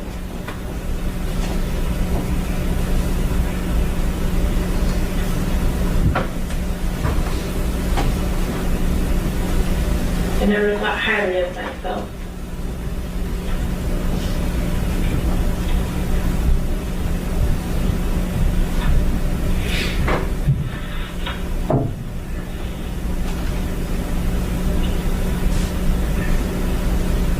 Was there a concern that it could be somebody else's? No.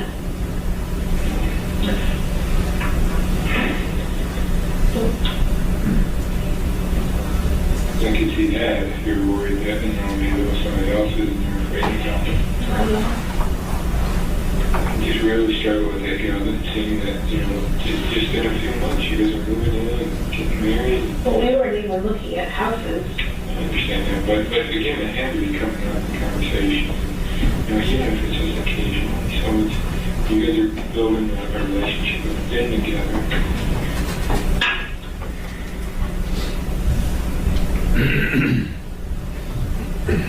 And but it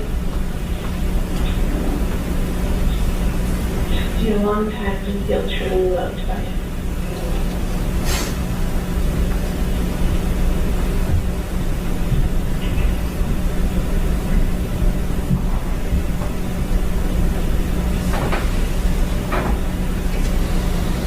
So again, was it that maybe you never did some of that love from you to the baby?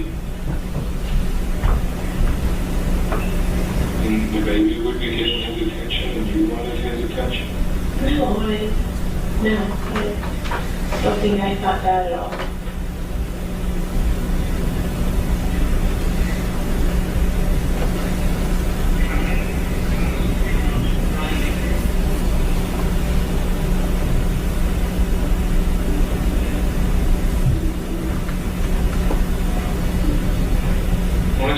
break. Step back. Do you need to go easier or anything? To the back of this truck. Oh, that's okay.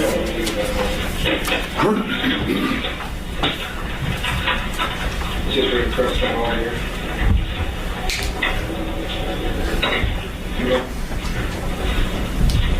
You okay, Scott? I'm trying to calm down a little bit. Do you still have anything else in the I just thought we'd let it take a pause and everybody stand up and stretch. If you want to call.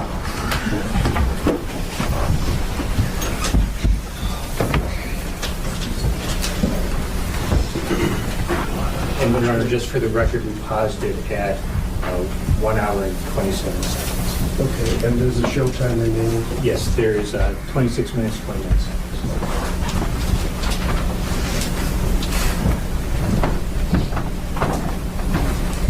Okay, well, I guess we can resume.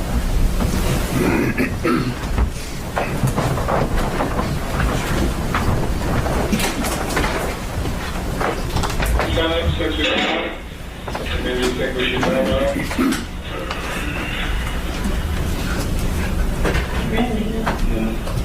What's kind of taking a little while is we also had a search warrant for your husband. Okay, because we believe that he was the father as well. We kind of connected some family members on his side of the family as well. Not as extensive as we had on their side of the family. We've actually been working your side of the family for quite some time. We have probably 1,400 people in a family tree that we amassed.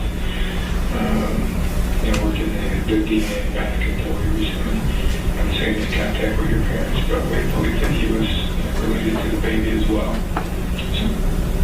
You said that you and your husband, did you like him when you were 16? Did you guys date a little bit when you were 16? We did. What caused you guys to separate? You said you separated He as well. didn't ask me out anymore. Okay, so you went on like a couple dates, or were you guys kind of, exclusively seeing each other? Oh, yeah, no, just a couple days. A couple days? Okay. Did you guys have like an argument or a disagreement over something specific? No, he never called to ask me out again. And then I reached out to him. After a period of time? Mm-hmm. And how long was that period of time? Oh, I don't know. I was 17. What made you reach out to him? I liked him. I was curious if he'd go back out with me again. And you said, obviously during the time around this event and before that you were sexually active with your husband now, your boyfriend at the time. When were you guys first active? Until maybe 18. When you were 18? Yeah, Okay. I think so, yeah.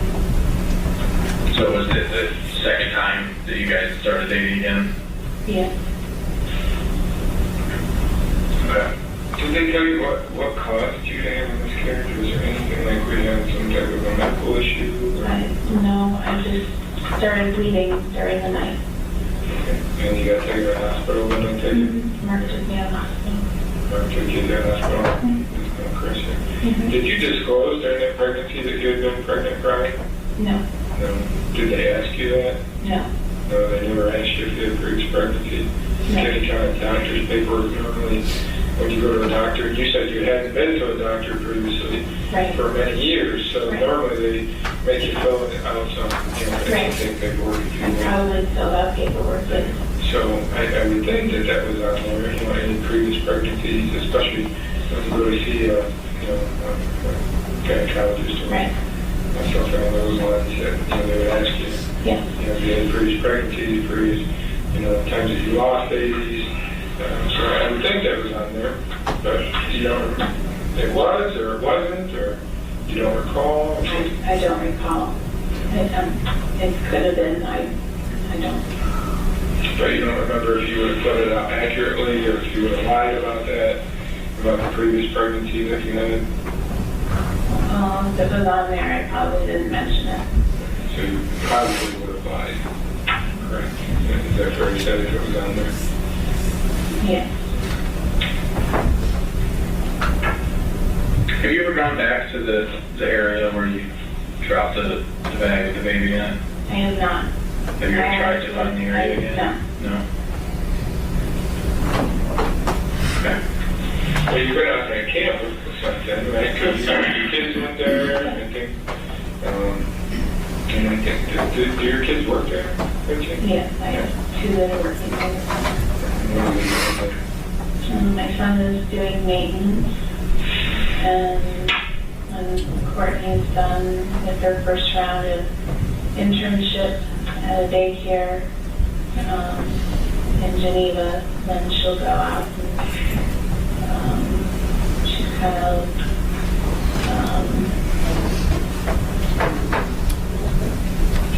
program manager, I guess, is a good way to explain it. You've been out to the camp since this incident, correct? Yeah. How does that make you feel when you go out there? Doesn't bother you? I used to go to camp. But obviously you know that you left your child, just in a very close proximity to that camp. I don't remember where. But obviously you were at the camp and you drove from there, so it was somewhere close by. That doesn't kindle those memories, or They haven't, no. it's something that just left in the past. When you were out at the camp at the time that you got rid of the baby, you were functioning that weekend as a youth counselor, is that correct? Yes, I think I had a couple of teams. Okay. Was there any other counselors with you that weekend, or were you the sole? No, I think I was the only one. How many teens do you think would have gone with you as just one counselor? There were 3 or 4 girls. It was like a weekend-long retreat, or so you stayed a couple nights? Yes. Okay. Do you remember any of those girls' names by chance? Yes. Who would they have been? At the time when they were teenagers, it was Erica and Monica Wilkins. And I don't recall, their older sister might have been there, Chris. What are Erica and Monica's names now? Do you know what their married names are? One is Stovall, and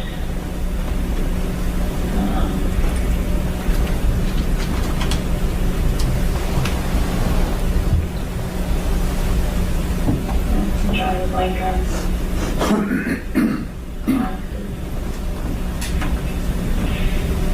How old was they then?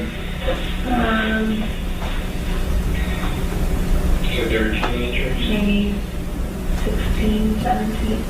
It was cold, like wintertime. Was there any kind of special purpose for this It was camp? probably a winter retreat. A winter retreat, so it would have been like spring break maybe, or No, no, just a weekend getaway.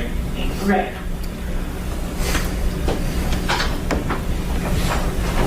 You said it doesn't bother you to go out to that camp at all? Well, it hadn't. Did you ever wonder what happened, or think about, I wonder what happened? I think I did for a while after, but then I never heard anything, so I think it just, the kids that I was raising and involved with. You said you were obviously still with your husband during the pregnancy. You stayed together, and you said he was not aware of it. What measures did you take to hide that pregnancy? You said you were still intimately involved with him. How were you able to keep him from knowing you were pregnant? Well, like I said, I was always heavy set. So I don't recall really showing or like what it would do. Did you gain a lot of weight, do you remember? No, I don't think so. I don't. I think I probably stayed about the same as I always was. It's always over 200, 230 in weight. Everyone's different, different pregnancies. Sometimes you gain weight, sometimes you don't. And so every time it can be different. Did you take any other steps to try to hide it from Mark? No. So you don't want him to know. Right. But you don't have to do anything else to keep it from him. You just. I don't think so.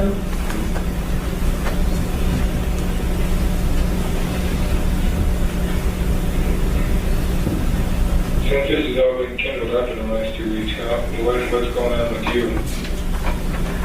What is this? What are you feeling right now?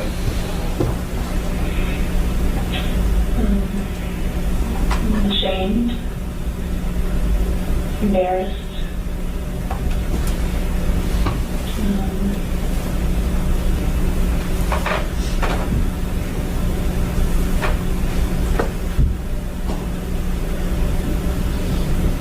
I thought about taking a bunch of pills today. When did you think about that today? When you saw us, or earlier before that? No, all day. All day. I woke up with that feeling. Are you still thinking about that now? So when I got myself to go to work, still had it in the back of my mind that I would do that. And what would the goal of that behavior be? To end your life? Yes. Okay. And you told you earlier, Gail, we don't want to see that. We're not here to judge you. No. There's a lot of other people judging me right now. Like who? Who's judging you right now? Well, myself.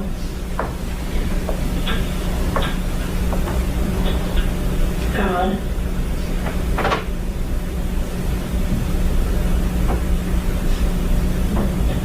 And my husband knows.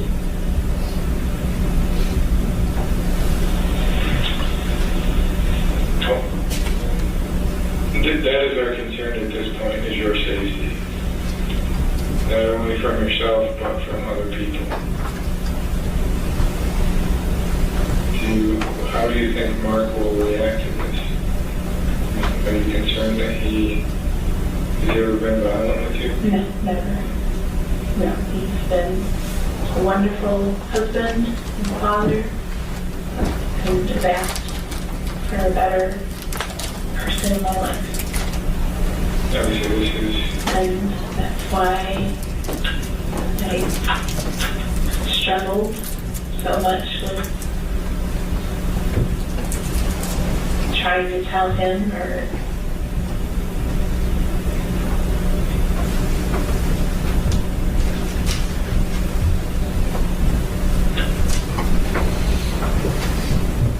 What about his family? Are they? oh God.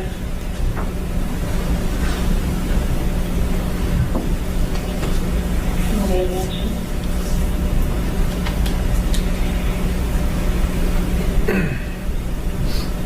We have a wonderful family.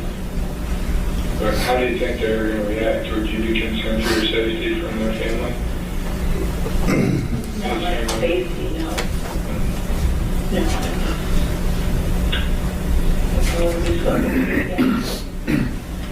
Where do you think the safest place for you will be right now? We're not so sure it would be back with Mark. We're not saying it's not safe, but we're not sure how he's going to deal with that. This is something, obviously you've known this and battled with it for 26 years. This is something that has been literally dropped in his lap to have one.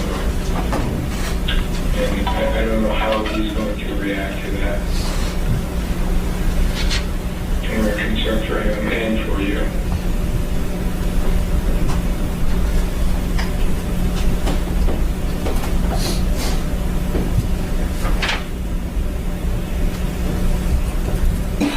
We have no intention of running out if you're telling anybody what the crux of our conversation was today. However, you have to understand, over the last 26 years, this was a very big case. And in that regard, I don't know how you didn't know about it.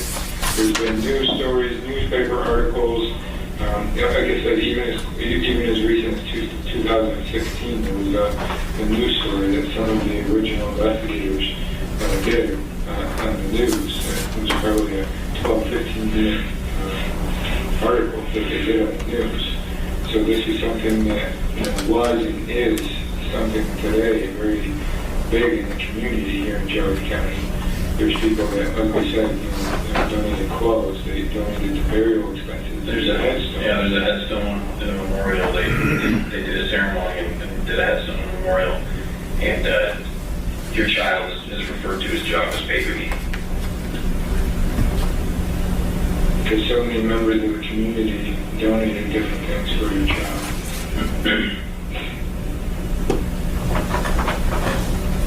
And they maintain it. So this is something that is very big in the community. And with that being said, we are concerned for your welfare and what is the best place for you. So where do you think the best place would be? With your sister, maybe? Probably not. No. Why do you think that? We have not told her. We did have a search warrant for her DNA as well, but we did not execute that today. So we have not made contact with her. We only made contact with you and her husband today.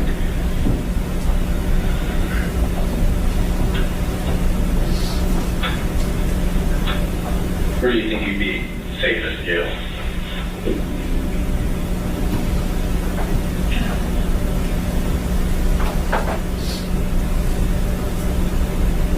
Are you still having thoughts or considerations of ending your life or harming yourself? If now that it's all out on the table, I guess probably not. Do you feel better that it's all out on the table? In some ways, there's got to be some burden that's off to you, something you kept in for 26 years. It's something that I've done. That means sometimes a lot of burdens. What other burdens have you dealt with?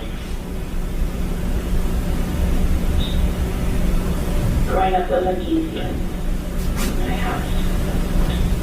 What is there? My father was an alcoholic 16 years of my life. No, he was verbally abusive. So when I said I never thought highly of myself, that's where that comes from. Dealing with alcohol.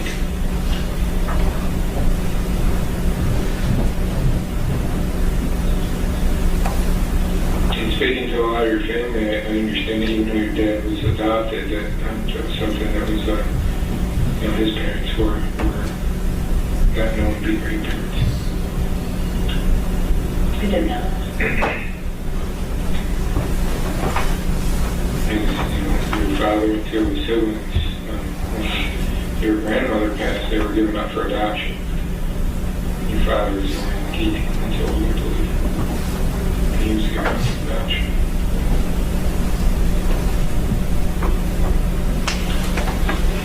Is there a place that you can be safe tonight, or that you would feel safe?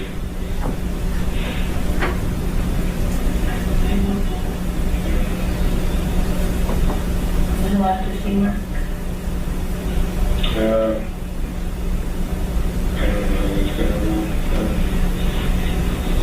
We can check on that. I'm not going to tell you yes or no. Again, we don't know how Mark is taking this. Because we haven't seen him yet. He's not here right now. And obviously, if he's highly agitated, I don't want to expose you to any type of risk of harm. Our concern and our responsibility is your safety at this point.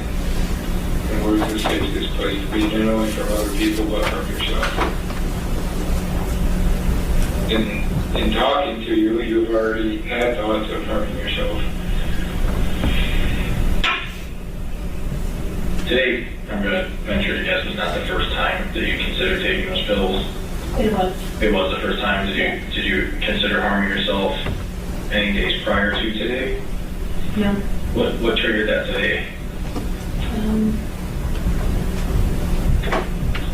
Just thoughts in my head. What were those thoughts, Kim? Trying to spare, family embarrassment.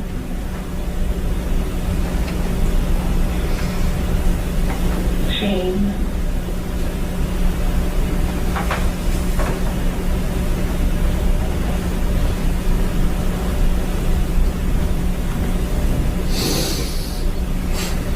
Didn't want my kids to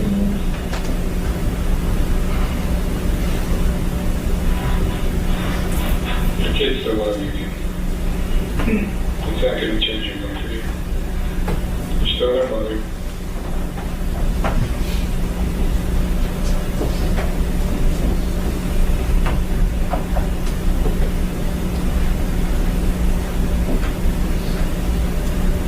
What was it specifically about today that changed, though? Because you've kind of known for probably close to 2 weeks that this day had to be coming. Right.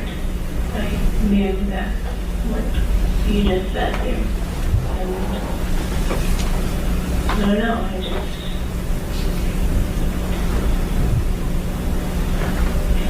going over in my head what to do, how to tell Mark. Did you try to tell them for a week?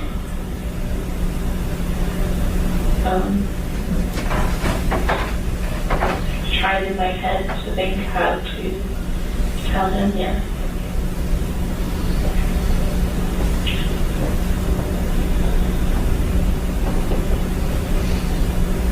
Like I said, never been good with confrontation. I've gotten better over the years.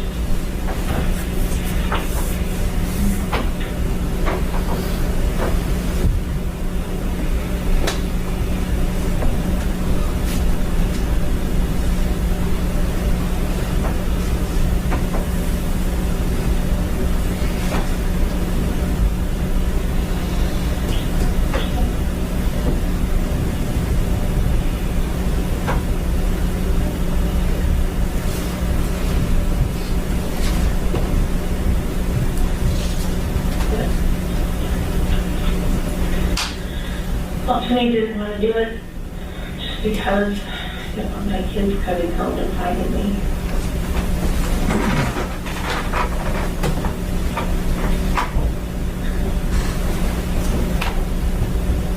You need to think about your kids.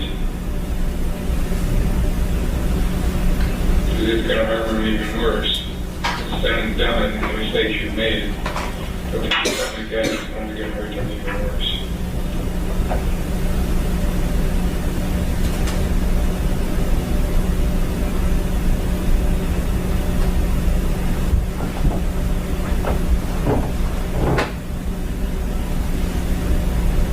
Have you ever seen any other mental health professionals or some counselors or anything, Al-Anon, anything like that, to deal with some of the issues from your father? In previous It wasn't to be spoken of. it was just. Have you ever previously had thoughts of harming yourself? No. It's never been an issue. What is it about your sisters that you don't think will be safe? Supposed to be safe, but her husband's a police officer.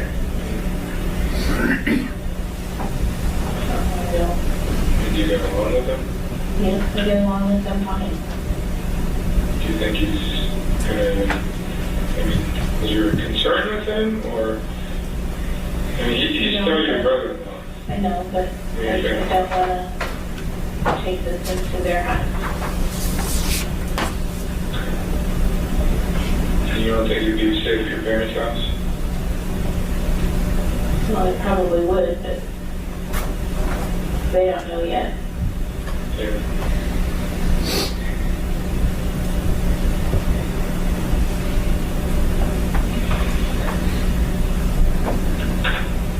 We haven't told them. I don't know if they've put it together. I don't think that they have.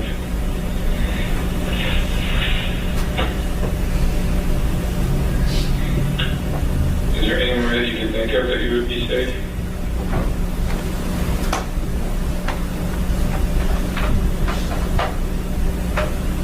I don't want to take my mess into anyone else's house. As we told you earlier, the intent was not to put you in jail for anything. But we do have a duty for your safety as well.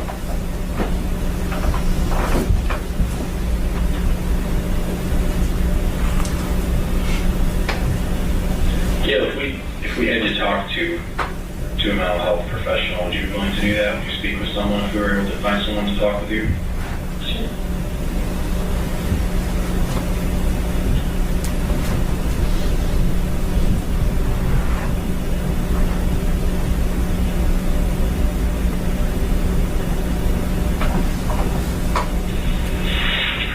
Let's see if we can get something set up.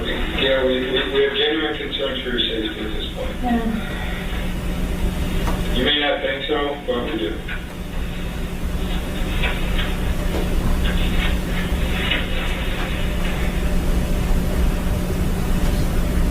So we need to see if we can get something worked out for you.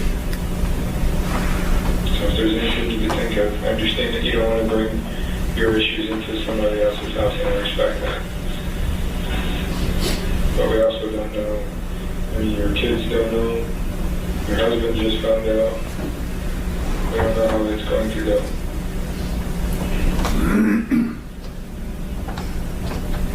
Okay, when was the last time you ate today? So before you left for work. Before I left for work. Let's see if we can Do you want me to see if I can find you something to eat?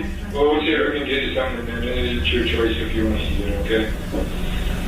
Okay, give us a little bit of time to find somewhere that we know is going to be able to ensure your safety, okay?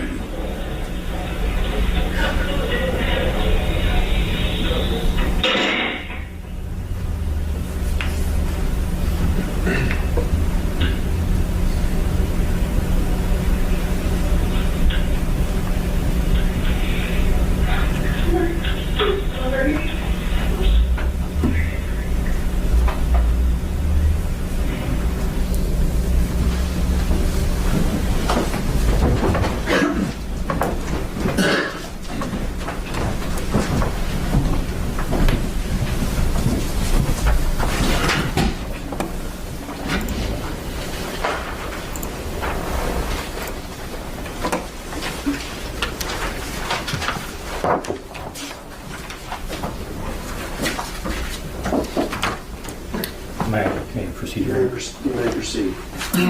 So, Detective, after you conducted this interview, did you attempt to verify any of the information provided by the defendant? We did. And what are the things that you were able to verify? We were able to verify that she was a nanny at that time for the Cantor McNulty family in Shaker Heights. And we did speak to 3 of the camp goers that said that they did go to the camp with her sometime in the spring of 1993. How about things like whether or not she's the mother of the child? Yes. And how about the garbage bag? Yes, and the DNA did match her and the baby on the clear plastic bag inside the garbage bag. But how about the specifics of the actual birth, about whether it actually happened at that house, whether the child was dumped at the time that she went to the camp? Were you able to verify any of that? We were not. We were not able to confirm. 26 years later, there would be no physical evidence in the house. We did go there. We did take pictures. So we cannot say definitively that's where the baby was born. The only thing we do know definitively is that it was located in Geauga County, Ohio. One moment, Your Honor.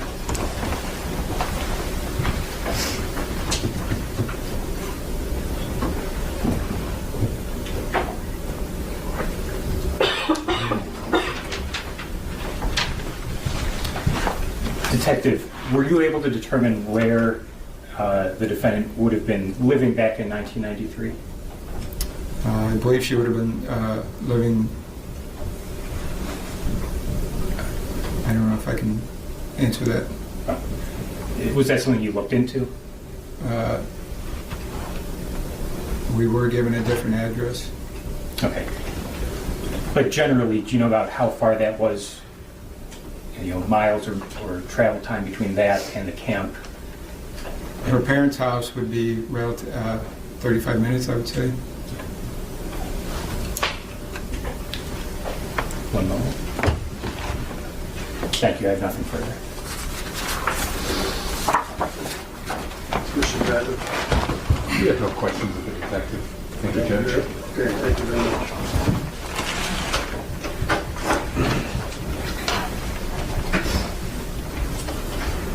Any further witnesses, Ms. Burley? No, Your Honor. Detective Seaman was our last witness. You may step down, thank you for your time.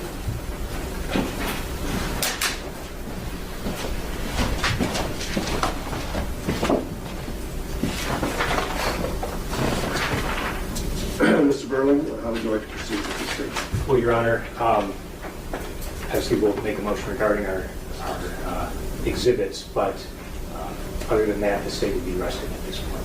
All right, thank you. Okay, and this appears to be an appropriate time to break.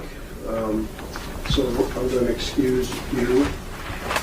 There's no anticipation that we would be calling you back in the room prior to the lunch hour anyway.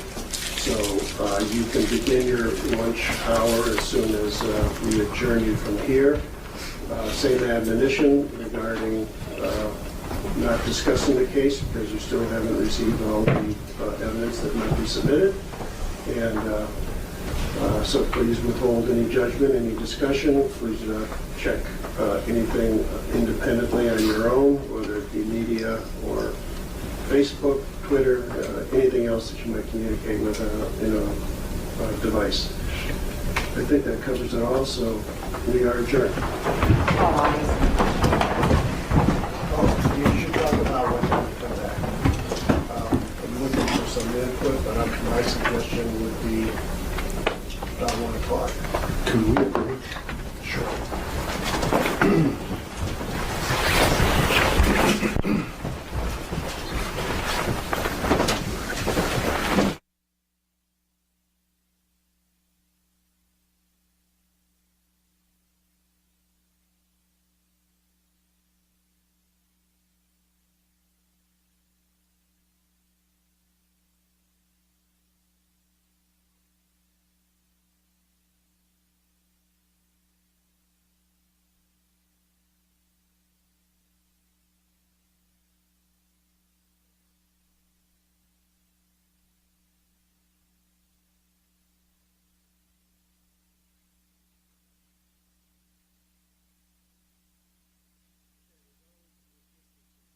Have to be dealt with also, and it's unfortunate that in a sense that we can't plow ahead this afternoon after lunch, but the reality is it appears that we will not be able to do so. So instead, I'm instructing you to come back on a Saturday tomorrow morning and we'll carry on the case from that time. So same instructions, but this time you don't have to come back here. And we will see you all at, it's Saturday. I'm thinking here 8:30, I guess would still, why don't you all be here by 8:30 and we'll make sure we are beginning very quickly after that then. Okay, this time you can leave. Thank you.